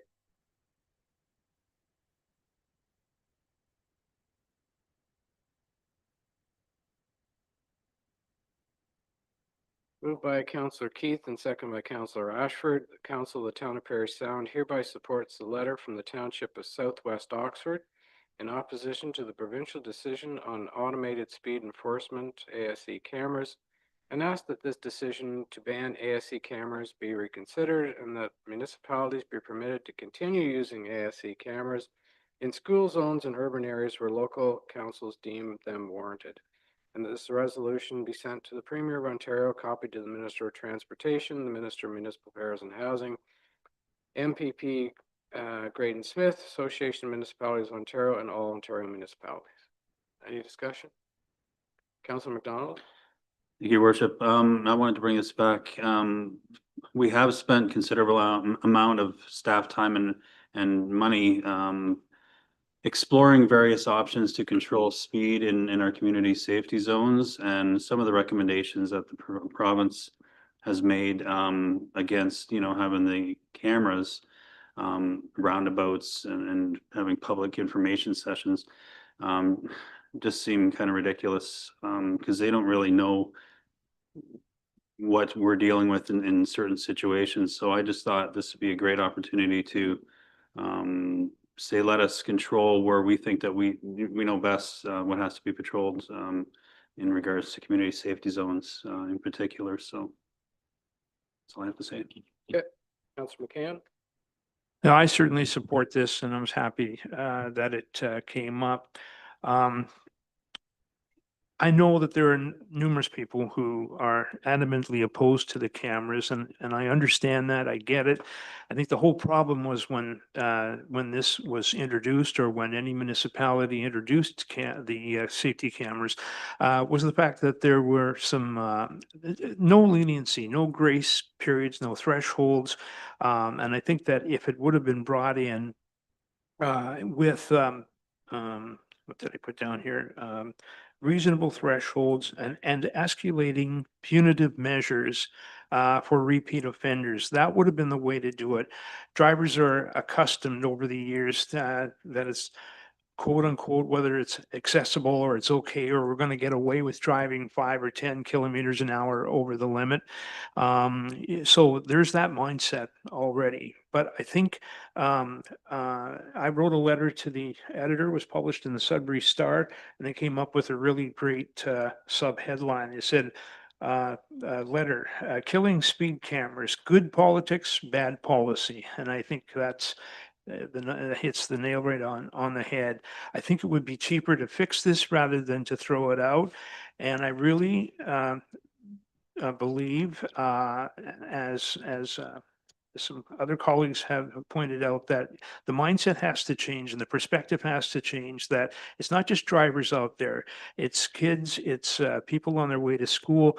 They've got a level of anxiety to deal with worrying as they see the same people speeding by speed zones constantly. So the government decided to throw the baby out with the bathwater, and I think that was very, very wrong. So I certainly support this. Counselor Boleski? Thank you, Your Worship. I just will mention, I was at a gathering on Sunday and I spoke with this very issue with a couple of police officers, retired, actually both retired police officers. And there are various things brought up, but everybody's saying, well, we're gonna give them a limit of over before they get a fine. You can't do that. You're changing the law. When you say it's a 40-kilometer speed zone, but that's all right, we're gonna let you do 45. You're changing the law. You can't change the law. Now they can have a policy that's an unwritten policy that they're kind of gonna let it go, but you can't put a policy in that says we're not going to give anybody a fine if they go over 40 kilometers or whatever the limit is. You're then breaking the law. You're changing the law, and that has to go through proper channels. They can make a law that's saying if you're caught on a speed camera and you're doing over 40, we can let you go to 45. But why not put a speed limit up of 45 then? It doesn't. But anyway, I thought I'd mention that. There was a discussion that we had, and they agreed you can't say that you're going to just let it go past 40. We're gonna let it go to 45. We're gonna let it go to 48. The speed limit is 40, and you can't make paperwork that says you're gonna go higher unless it goes through the government picture. And that's it. Thank you, Your Worship. Okay. Well, it all ended Friday anyway, so. Counselor Keith? Yes, thank you. I support this resolution because I believe in a few things. One is the wheel that does the squeaking gets the grease. And here is an opportunity again, just because the premier has had his say. That doesn't mean all the municipalities who've worked really hard at recognizing the importance of this means of enforcement after trying other means should just easily give up without saying, hey, reconsider, this is where we're looking, because every municipality is different. But also we do know that it's not just the municipality. We also know, for example, the police force, various police forces already recognize the importance of this, and that is not the only agency. So I think the important thing for us also is to remember is we as a council made a decision after doing a lot of investigation and coming up with a plan which would work for our community. And I think it's important for us to show the taxpayers in our community that we do our best to try to follow through when we have made what we believe to be a wise decision, so we don't give up real easy. So I think that's really important for us to say we try to stand our ground. So I think we need to move forward here. Thank you. Okay. Just thank you, Councillor Keith. I agree 100%. To Councillor Boleski's comment about it being policy, I'm not sure that I knew that for sure, and that if you have to enforce it, but that just speaks a little bit more loudly to the fact that we should have escalating punitive costs. So you get a ticket in the mail for $5 or $10 for going over, and the second time it happens, maybe 15 or 20. But certainly we can fix this rather than have to throw it out. I'm going to call the question. All in favor? Any opposed? Okay, it's carried.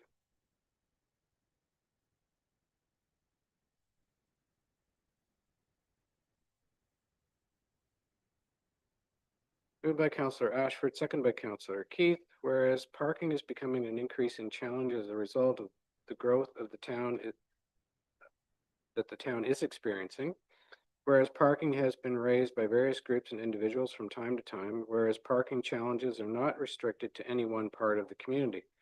Now therefore be it resolved that staff be directed to include for council's consideration funds in the 2026 budget to develop a parking strategy, and the staff be directed to include for council's consideration funds in the 2026 budget to hard surface and delineate parking spots on municipal property along Great North Road on each side of Bay Street from the fitness trail to Big Sound Marina, and that this resolution be forwarded to the DBA and Chamber of Commerce for information purposes.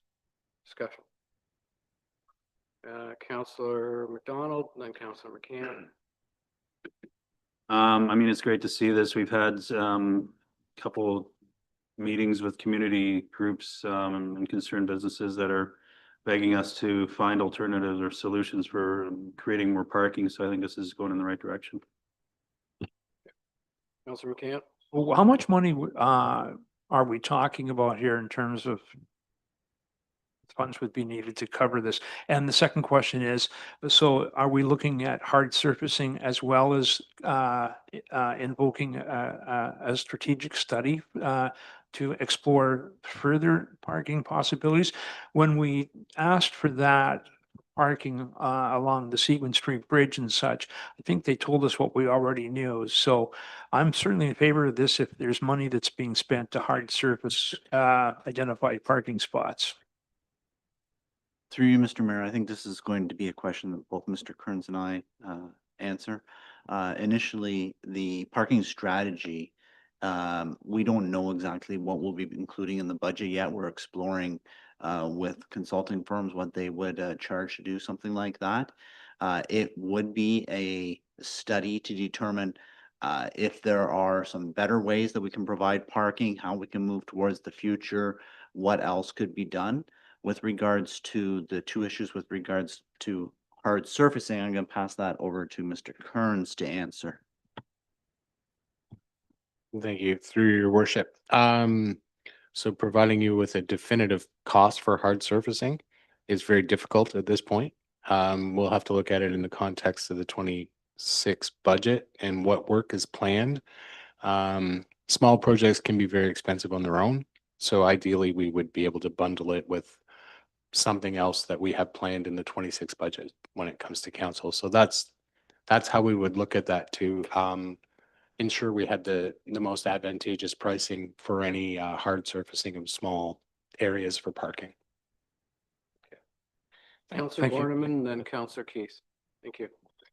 So in the past number of years, the dynamics of downtown have changed. I think one of the elements that goes into any of strategy or plan is knowing what your needs are. And I think, you know, one of the baselines in knowing what our parking needs downtown would be to take a survey of businesses. How many employees do they have? How many spots do we need? Is there an opportunity to create a municipal or an employee parking lot at some location? And it seems to me like we have that information from Tatham's recently about parking here and there, and we've explored leasing and or purchasing different properties. The old line in real estate is they're not making any more. So I would hope that one of the things that gets explored in this exercise is the possibility of some sort of parking garage. I think it's like anything else. I think intensity goes up, and that means that you're trying to make the best possible use of any property that might be available for this use. It's not the most attractive site maybe, but I think it's the reality that we have more cars than we have places to put them. Councillor Keith. Yes, well, thank you. First of all, I think this resolution should be separated because certainly the parking strategy, I can understand the necessity of us doing this, but the way the resolution is worded now, we're having a parking strategy, but also approving that staff be directed to include funds, of course, for the 2026 budget for hard surfacing with specific areas. And really, I don't think that some of these areas where there is businesses are necessarily something that the taxpayer at this point should be paying for, let alone how cost effective it is going to be to hard surface these areas and how many spots they're going to be. And without having a parking strategy, I don't know why we were stepping to step two. So I think there should be a separation of the resolution just to start with, because as repeating again, the last paragraph there, it doesn't seem to me we should be following through until we've done the parking strategy and heard the information there. So that is what I'm moving, that the resolution be separated to start with. I asked first. Councillor Keith, can I explain something Yes. first? The second part are areas where people are parking already. Okay, they're parking there already and we're just gonna hard surface them. They may be parking there already, but also I'm wondering how many are parking there legally? How many spots are going to be created by putting in a hard surface? Is there going to be a delineation of those spots? How many spots will there be? How much is it going to cost? So sometimes people are parking at spots maybe that they shouldn't be also, but I think if you have a parking strategy, then you look at it different. So I'm still of the same viewpoint.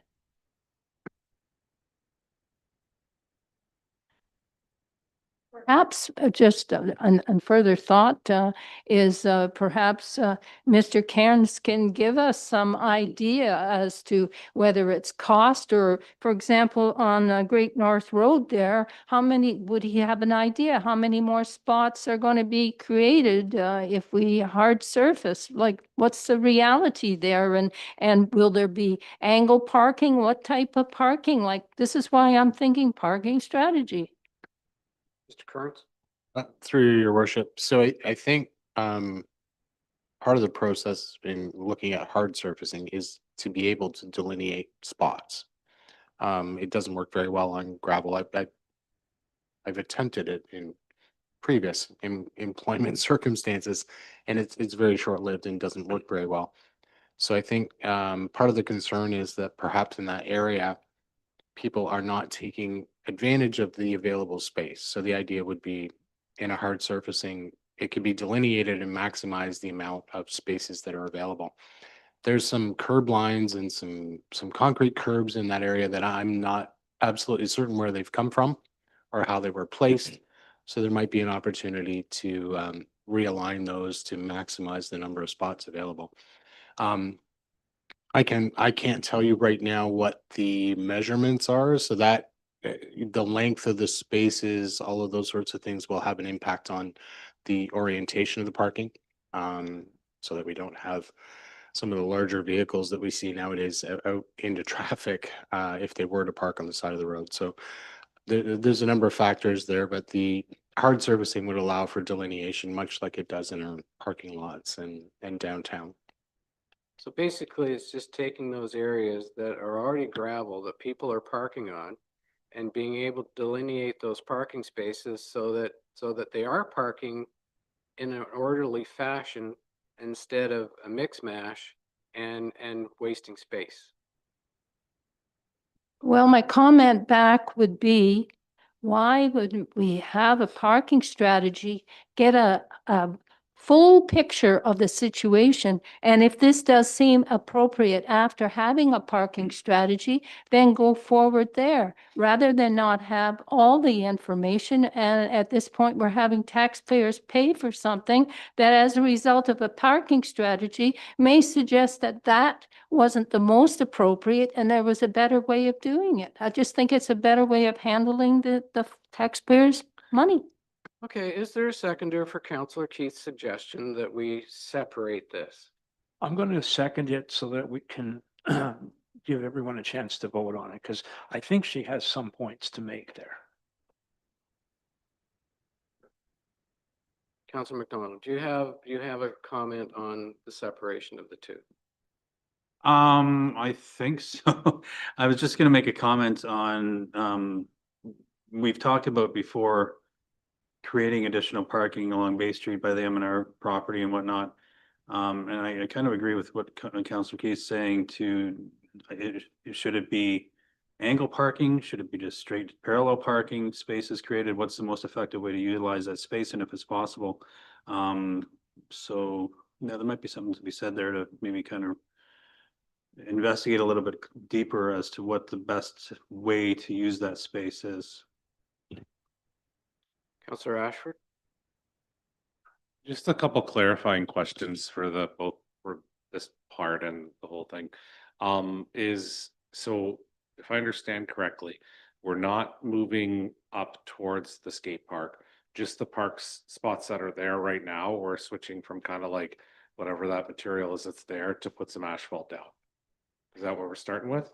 So the second part of it is looking at those areas where people are currently parking. Okay, and delineating the parking spaces so that it's identified as to where you're parking. Because I have noticed at times there are people that park and miss whatever. They could be taking up 2 spots and not allowing somebody else to park or whatever because of the way they parked. So what this would do would be to, like parking in a parking lot in a mall or whatever, or downtown. You're setting a spot for somebody to park, so they're not parking haphazard all over the place. But we're not moving up the road at all, just the spots that are already, or the area that's already there. Does that make sense? It's not part of that. Okay. And then the second part would be, is this money that would go to this hard surfacing not come out of the parking fund reserve for cash paid in lieu? Like, is this gotta come, isn't this coming out of a fund that already exists, or like, is that? Miss Phillips probably answer that. Through Mr. Mayor, we do have cash in lieu of parking funds, so through the budget process, we would examine where to fund Okay. that, how much is available, what's required, Okay, those thank you. details. Councillor Borneman, then Councillor McCann. So separating them, it is fine. I actually see the point to that, but it doesn't preclude us from proceeding with hard surfacing those areas and directing staff to create the maximum number of parking spots there. That will be the basis of our parking strategy, is to create spaces where possible. And if it, at some future point through development down there, there's a viable alternative to what is created, most mall parking lots get repainted on a fairly regular basis. Like, you can reconfigure it to your heart's content once you have a surface down. It's not necessarily the end, it's the beginning. Yeah. The strategy itself, with the strategy, we don't know where that will go. Okay, because that will be identifying other areas for parking. This other one is, okay, sure, it's for hard surfacing those areas, but the idea was it was all going into the budget for 2026. Okay, Councillor McCann. So I think, as Councillor Borneman suggested, I'd like to see them separated, because I think they're 2 different pots of money, and one's a study and one is actually remediation out there on the roads. Councillor McDonald had mentioned, what if we figure out that we're going to hard surface parallel, and then we find out, well, no, that's all wrong and we have to rip it out. And so we're sort of going back and spending good money after bad. I get it that in the immediate situation, we probably need to do something about hard surfacing. I think the strategy is going to take longer than that. But so I would like to see And I think it's worthwhile separating them so that we have money that will be determined and set aside or budgeted, forecasted, whatever, for hard surfacing. And then we take a look separately at what a strategic study is going to cost us. Okay, so all in favor of separating? Okay, that's carried. Okay, so we're separating them. So the first one we're going to deal with is the very first one.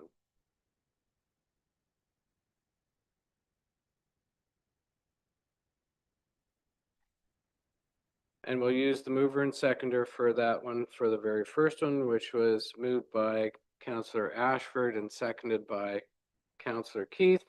And it will read, whereas parking is becoming an increasing challenge as a result of the growth of the town that the town is experiencing, whereas parking has been raised by various groups and individuals from time to time, whereas parking challenges are not restricted to any one part of the community.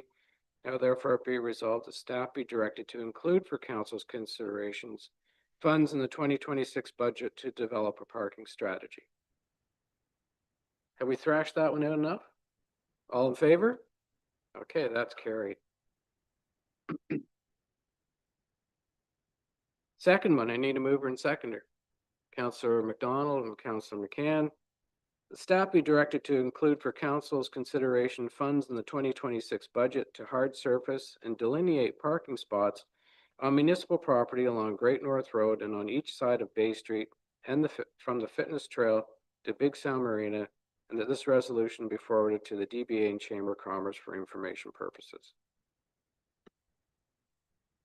Yes, Councillor Bornham.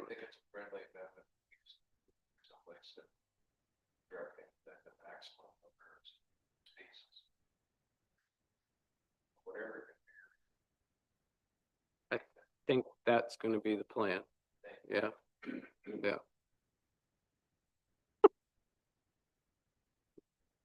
Anything further? Councillor Keith? Well, I will just say again that we don't have an idea as to what type of parking it is going to be, whether it's angled, parallel, how many spots. And it is like a little over mid-November now. So if it didn't get done until the springtime when we had all information, it would seem to me much better use and more and clearer information before we make a decision. Councillor Keith, I don't believe the strategy will be done by spring. I don't mean the strategy. I'm talking about the hard surface. I thought we had voted and supported the parking strategy. We have So- supported that, yes. Yes, and so I'm on to number 2 in reference to the paving, the Yeah. hard surface. And so I can appreciate if we don't have the parking strategy done in the springtime, so be it. Maybe that'll encourage the parking strategy to happen a little quicker, so then we can see what will happen for the hard surface. But to hard surface, when we don't have all the information, I just don't think that's the best way to go about it. But I realize I'm only one here. Chief? Mr. Mayor, I guess the resolution is asking for inclusion in the budget. If the money's not included in the budget, it won't get done at all in 2026, whether the strategy is done or not. That's correct. Councillor Pileski.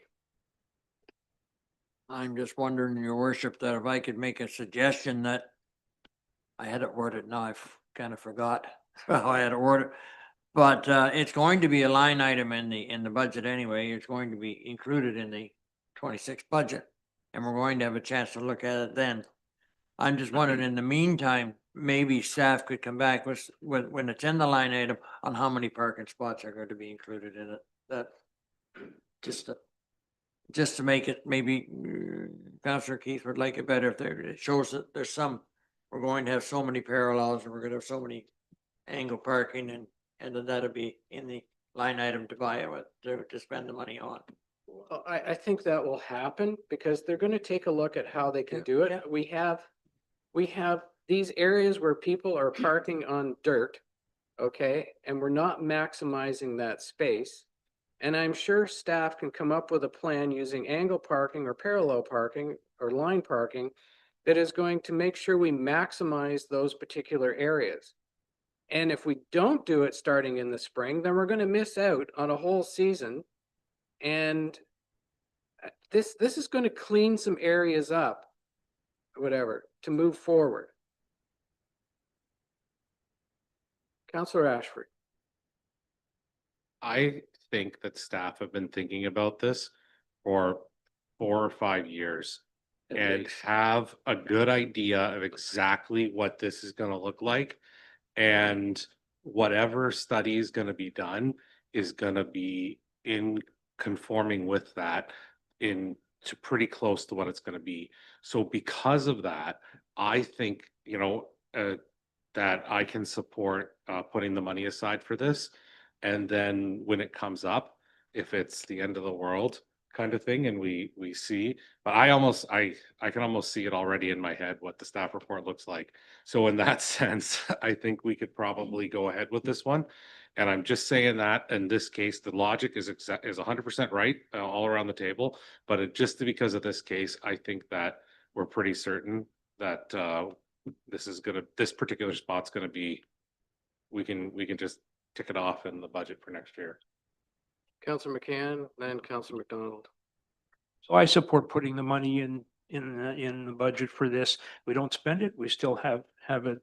I think, my question was, it sounds like parking as it is right now, there's a sense of urgency to do something in the immediate, uh, future, but how long do we feel that we will, do we think we know when, I'm sorry, it must be getting late.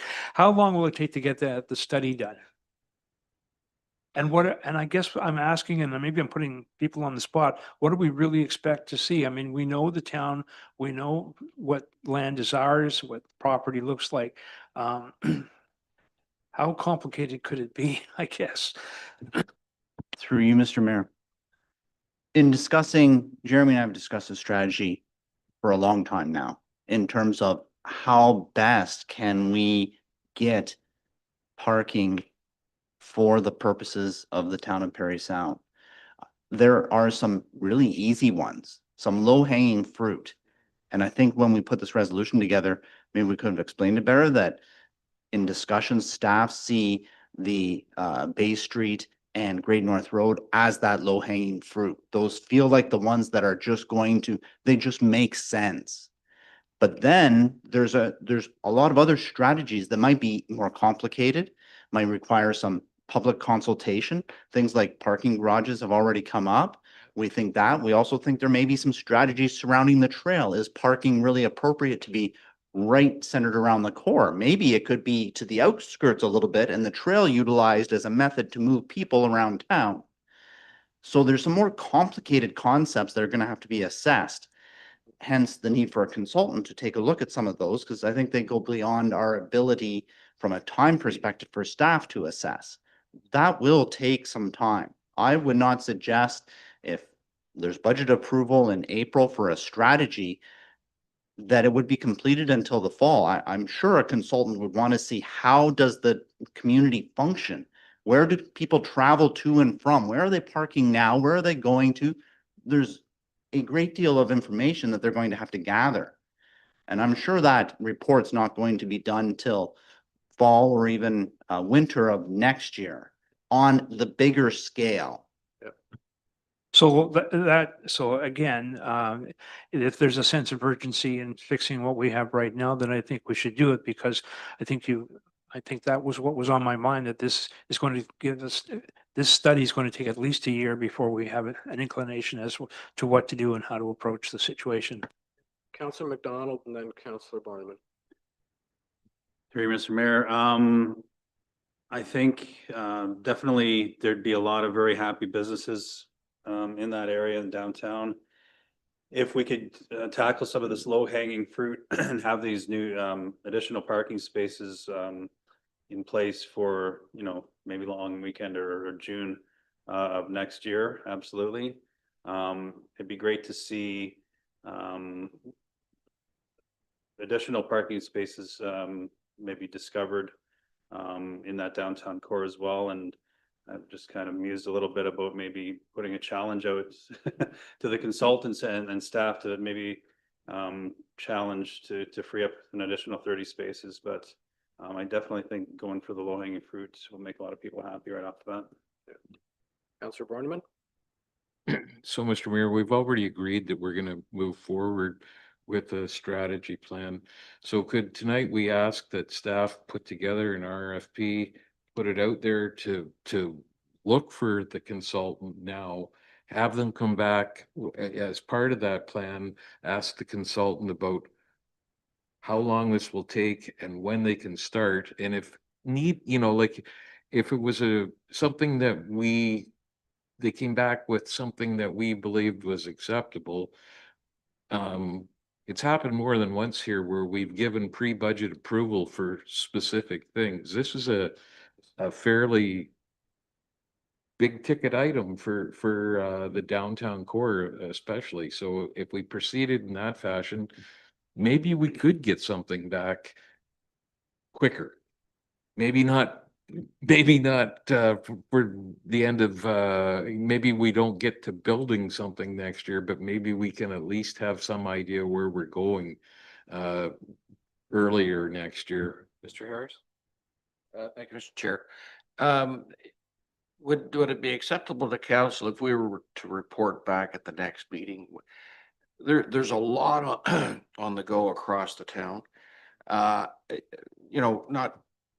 workloads and those kinds of things, to pull together an RFP that really captures everything we need to have in the RFP, is a big exercise.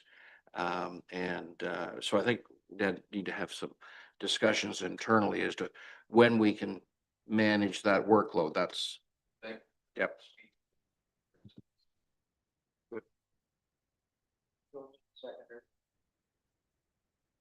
I have this resolution with regard to the low hanging fruit or whatever in those areas that staff have been looking at for years or whatever. There's no amendments.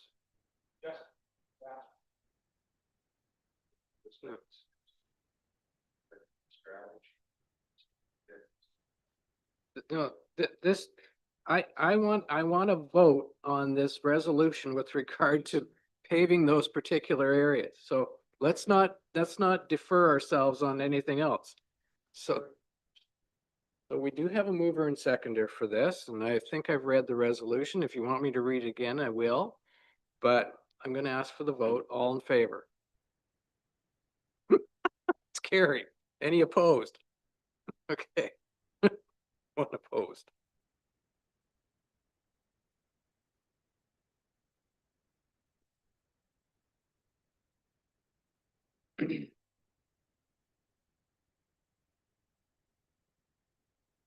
Got that?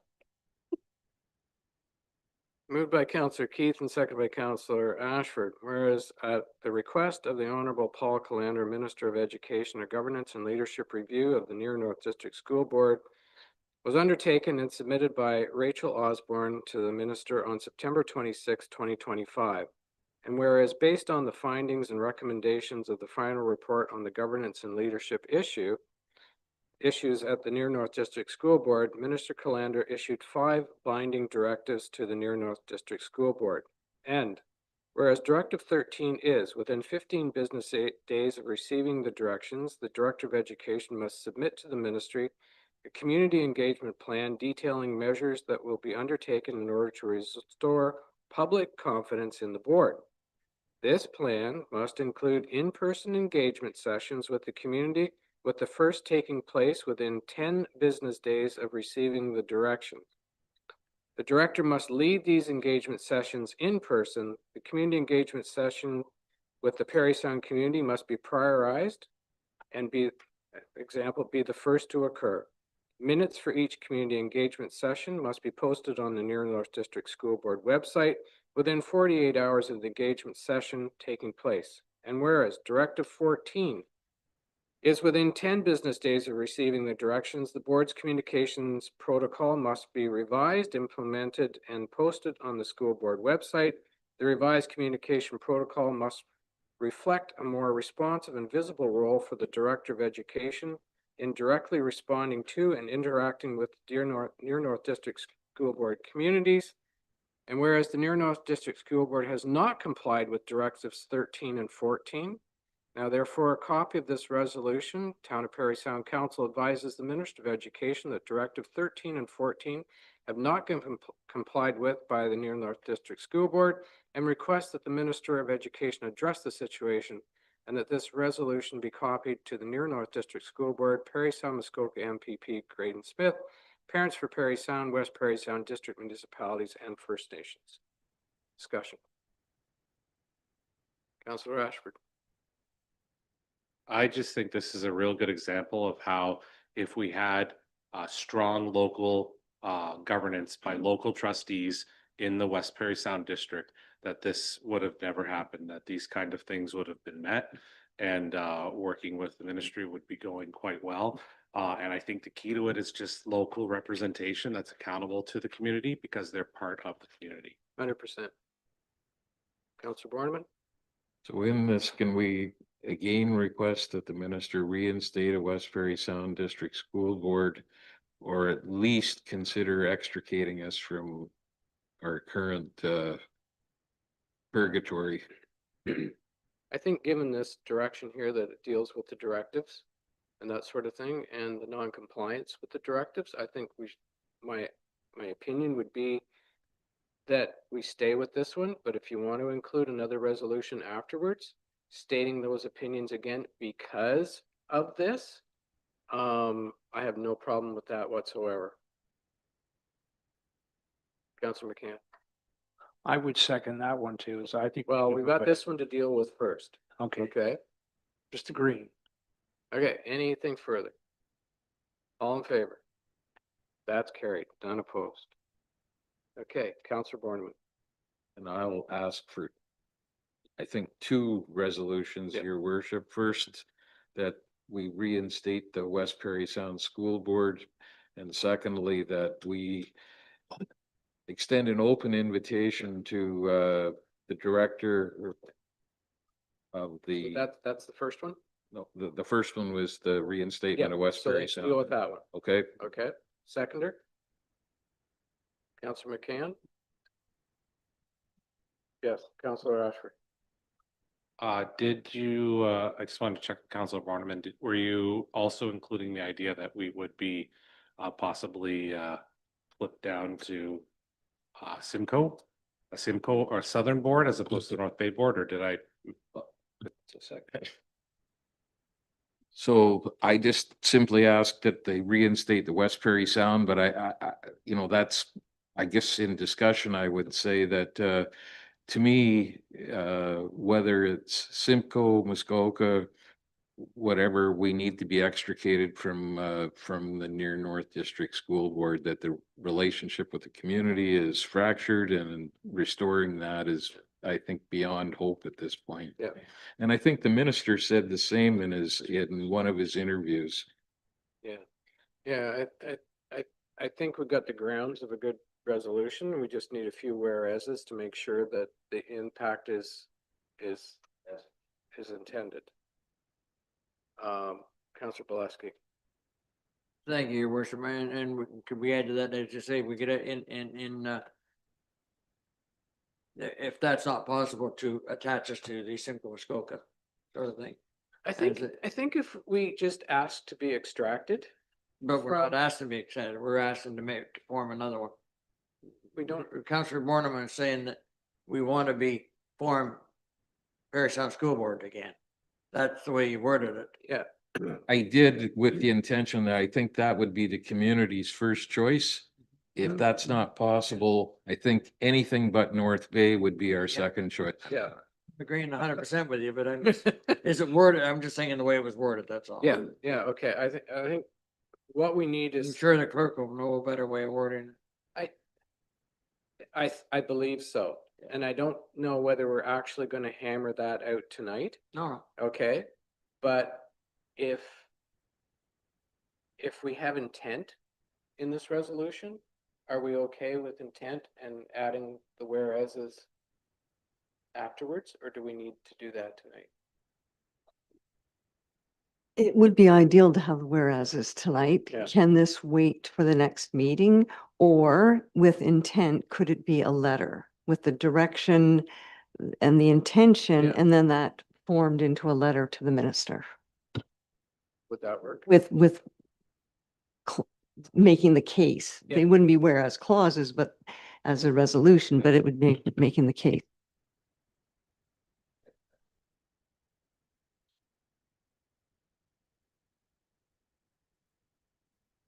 Yeah. So we know the intent. We know the intent of what we want, okay? In this one letter with regard to extraction from the near north board, okay?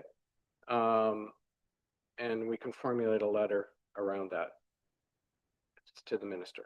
That fair enough for everybody? Okay, all in favor of that? That's carried. Okay, your second one. The second one is, as everyone knows, they had agreed to attend tonight to make a public appearance and subsequently reneged due to conflicting schedule. So the next thing that I would ask is that we extend an open invitation. Let, pick a day, ASAP, and that we would schedule an open special council meeting to allow for that. And I would very much hope that that would be done in person and not virtually. We'll just make it an in-person meeting. We won't have the option. Seconder? Councillor Keith? Okay, so Councillor McCann, then Councillor Keith, and then Councillor Boleski. Okay, thanks. So I like this. I think we should put a deadline. I don't want to leave it open so that they decide they're going to come waddling in February or March. Okay. I think agree we're- because I asked for a deadline in the last letter as Well, well. I know, but the thing But- is that Yeah. for what it's worth, we're sitting in a situation where we deserve the liberty of being a little bit more direct right now. And I think we should, certainly before the end of this year. Well, Well, even Uh, better, yeah. yeah, I don't know whether that'll happen, but I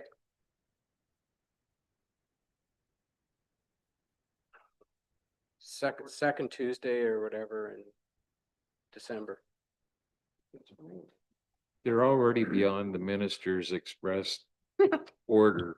So, like, I think you folks are far more generous than I am.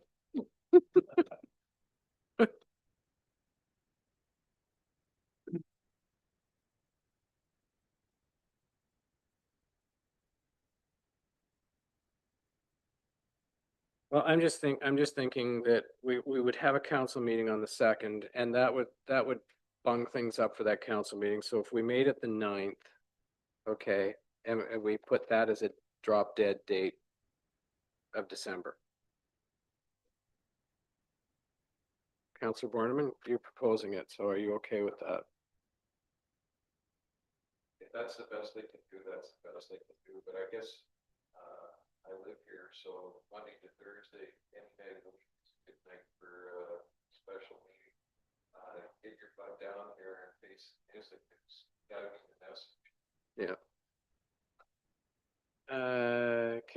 Was it Councillor Keith and then Councillor Boleski? Yes, I would just be requesting both for the previous letter that we mentioned a moment ago to the minister that we were also copying Graydon Smith and the premier and this letter also so that everybody has a picture of what's going on. Yep. Thank you. 100%. Yeah, Councillor Boleski? Thank you, Your Worship. Just a couple of questions. Is there any way we can withhold money from them? That seems to work sometimes. Sometimes it Say- does. just That's say, right. We're not giving you any more money till you get, and if I'd like to see it before the 8th, if possible. Yes. I'll be in the hospital on the 8th, or before that, if possible. Oh, But okay. that's just me, like, doesn't matter if it's after, it's after. Um,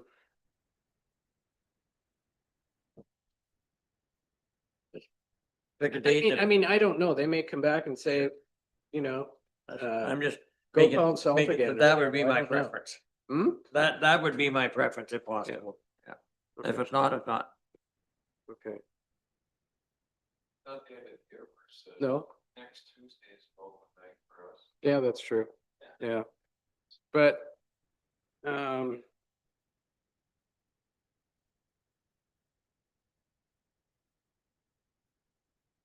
we could say before December the 5th. That's better. Okay, okay. So not December 5th, it's got to be before that. Okay. Councillor McDonald.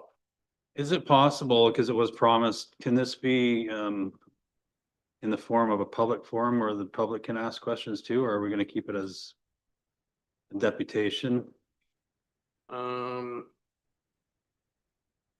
I don't know. I mean, we can certainly field questions.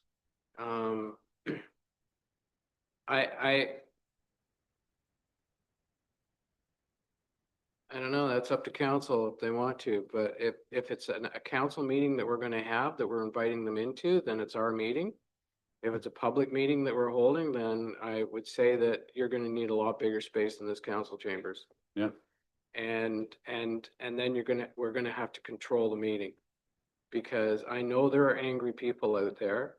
And, you know, if some people thought at times the snowmobile one was maybe a little different last night, this one will be a whole lot different. So I prefer that there is control, and it certainly will be televised. There would be people, there can be people here, but I think the questions need, if we're going to ask questions, we can control the questions to make sure that we get the answers. But the other thing is I do not want people that come here to feel uncomfortable. They're going to be uncomfortable enough as it is. Okay? Because they're having to answer some very, very tough questions. But you don't want them to feel like, you know, we've got the feathers and the tar boiling in the back or whatever, you know? So, we just got to make sure that we're being good people as well. I mean, I think then we kind of look at the same format as we're gonna do tonight and just have any public questions submitted through council and we can. That way. Yep. Councillor Ashford and then Councillor Keith.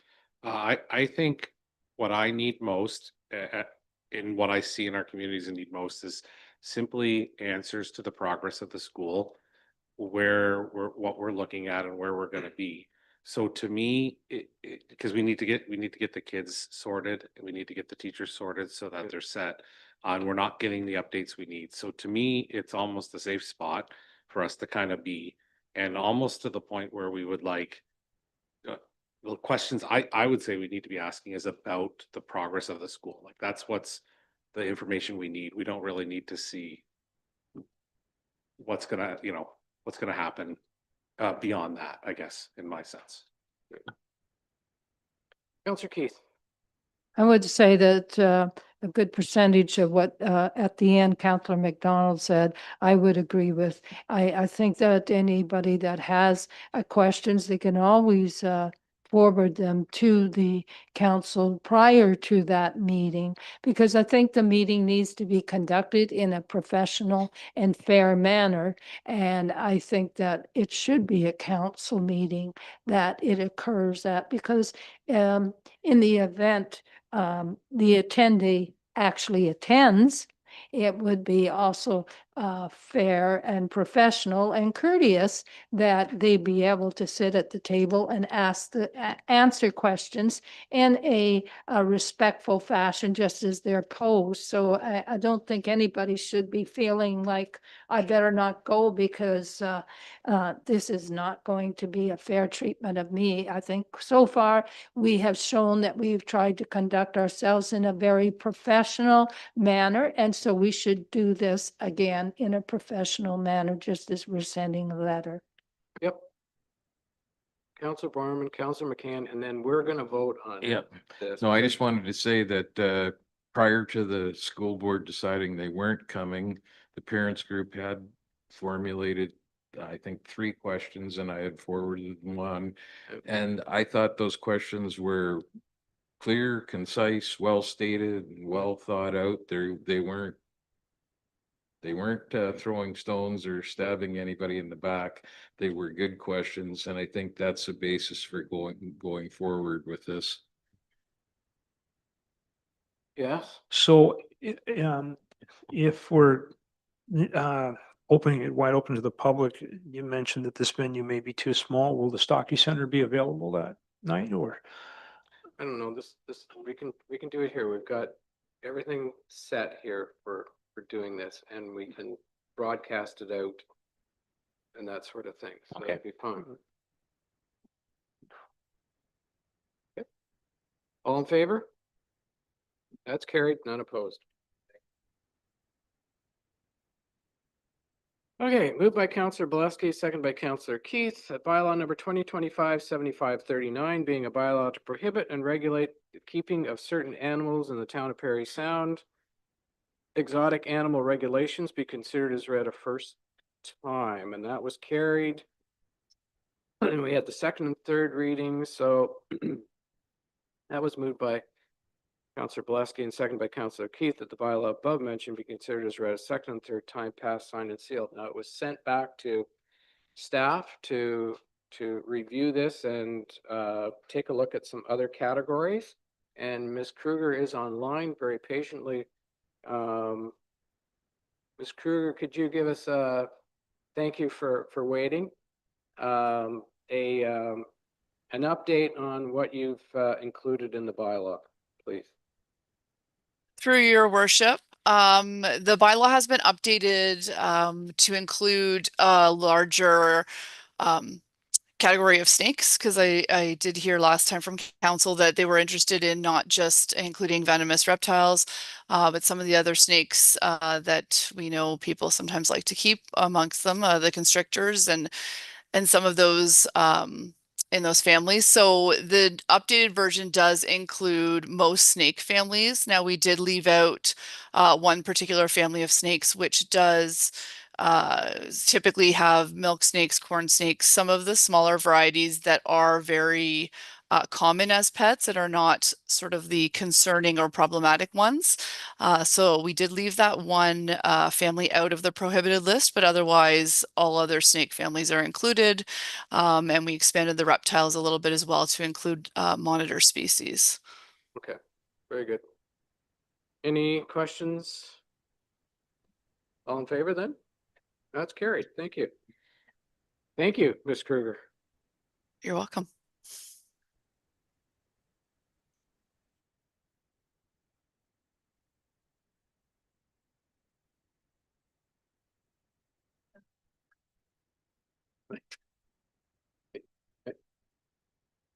I think it got shuffled. It's okay. Moved by Counselor Balesky and seconded by Counselor Ashford, that bylaw number 2025-7546, being a bylaw to authorize the execution of agreement with the Township of Seguin for the lease of a portion of the Humphrey Fire Hall for an EMS base, be considered as read a first time. All in favor? That's carried. All members in favor of having the second and third readings? It's carried. Moved by Counselor Balesky and seconded by Counselor Ashford, that the bylaw above mentioned be considered as read a second and third time, passed, signed, and sealed. Any discussion? All in favor? That's carried. Thank you.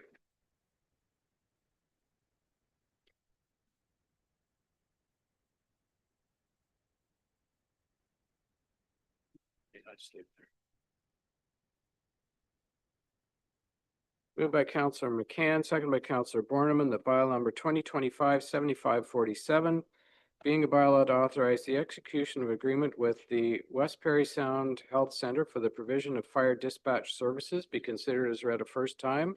All in favor? That's carried. All members in favor of having the second and third readings? And that's carried. Moved by Councillor Borneman, seconded by Councillor McCann, that the bylaw above mentioned be considered as read a second and third time, passed, signed, and sealed. Any discussion on this? No? All in favor then? That's carried.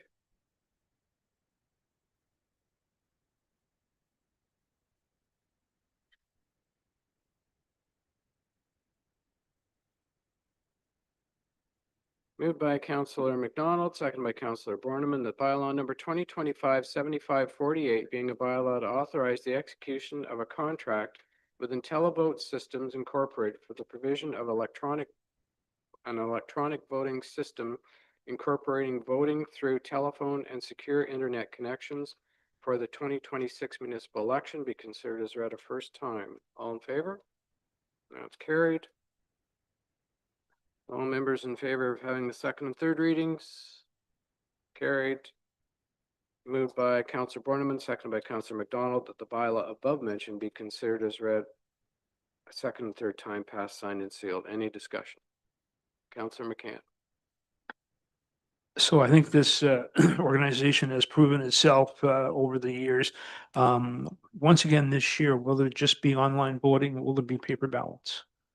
Do we know? Has that been established? Through you, Mr. Mayor, back prior to the 2014 municipal election, council passed a bylaw to use exclusively alternative voting, which is telephone and internet. And that is what we have used at the 2014, 2018, and 2022 elections with IntelliVote services, and they have proven very reliable. Okay, thank you. Councillor Key. Yes, thank you. I appreciate that we worked with a company that we've considered to be very reliable, but I'm just a little bit concerned about the transparency. When will, if we pass this tonight, when will at least the clerk, the CEO, financial department know what the cost is going to be? Because I understand that is confidential right now with the bidding process. I understand why, but what's the situation? Through you, Mayor McGarvey, the cost was provided as part of the covering email. And I can provide an estimate based on the number of electors and the cost per elector as a follow-up email. Thank you. Anything further? All in favor?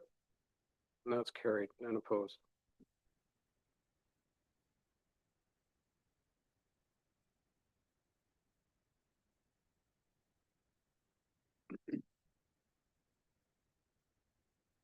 Moved by Councillor Borneman and seconded by Councillor McCann. The council receives the 2024 Reserve and Reserve Fund Annual Report attached to Schedule A in compliance with the town's reserve and reserve fund policy. Ms. Phillips? Thank you. So tonight's annual reserve fund report is being brought forward for council's approval. All transfers have been made in accordance with the town's reserve and reserve fund policy. It shows that the town's 37 reserves have a balance of 32.2 million compared to 31.2 million at the end of 2023. In addition, the town's 26 reserve funds now have a balance of 12.2 million compared to 11.9 million this time last year.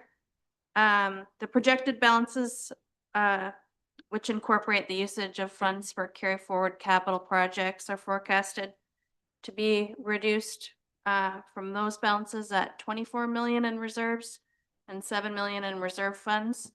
But the reserve balances will still be above the BMA study average for ratios for reserves as percentage of own source revenues. So not a concern, that's just part of the plan. And tonight's report's accompanied by a bylaw to authorize the closure of the Development Charges Lot Levy Reserve Fund, Road Safety Reserve Fund, and COVID-19 Funding Reserve to tidy up those accounts in accordance with the policy. So if there's any questions on that or the information in the report. I really just have a comment, and that is that I have to commend everyone, it's council staff and the work that staff does or whatever. to maintain these healthy reserves that we do have. And it's very much appreciated because we're able to get things done. So thank you. Councillor Ashford. They seem like they've gotten a little smaller. And we kind of pride ourselves, I think, when we do comparison numbers, that we always got like, close to the best reserves around. So I'm just wondering, it seems like we've got a lot done is probably the answer on why they've gotten a little smaller. And perhaps the answer is that they're not smaller and I just don't understand fully. So through you, Mr. Mayor. So over several budget years, we've had some very large multi-year projects on the go. So that's some of the reason why the balances got higher and then now are catching up. So the projected amounts, less water and wastewater, the BMA study average normally looks at reserves as a percentage of own source revenues. So even with the projected values, that's at approximately 134% of the town's own source revenues. And the BMA study average in 2023 was 96.6%. So even with those lower catching up in spending, it's still expected to be above the average on those. Yep.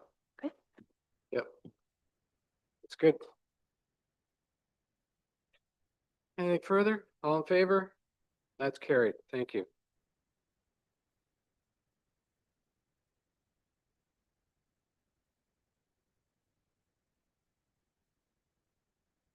Moved by Councillor McDonald, second by Councillor McCann, that bylaw number 2025-7549 being a bylaw to authorize the closure of the development charges / lot levy reserve fund, road safety reserve fund, and the COVID-19 reserve fund be considered as read a first time. All in favor? That's carried. All members in favor of having the second and third readings? Carried. Oh. We're missing one more signature.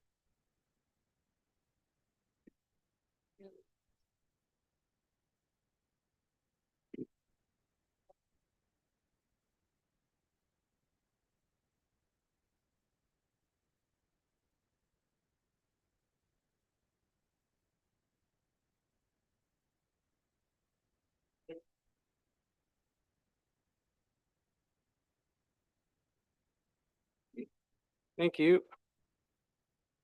Yeah, so moved by Councillor McCann, second by Councillor Borneman.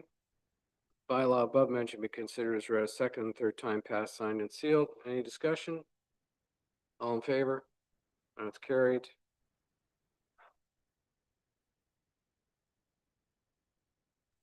I'm glad everyone signed this one.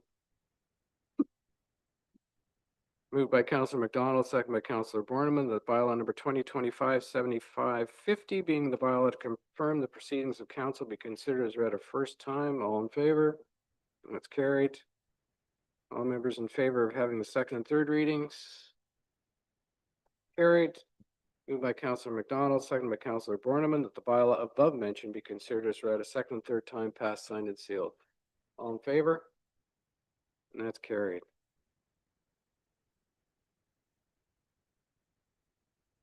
Okay.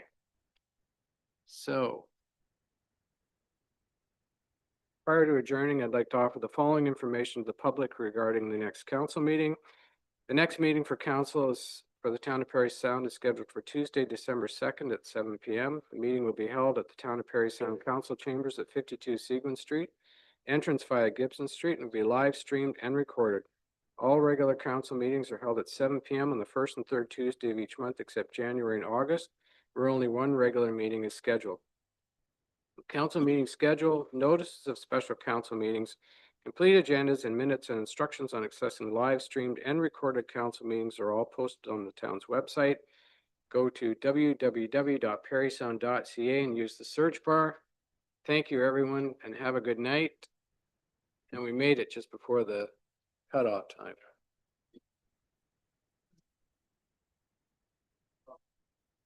No, it's not.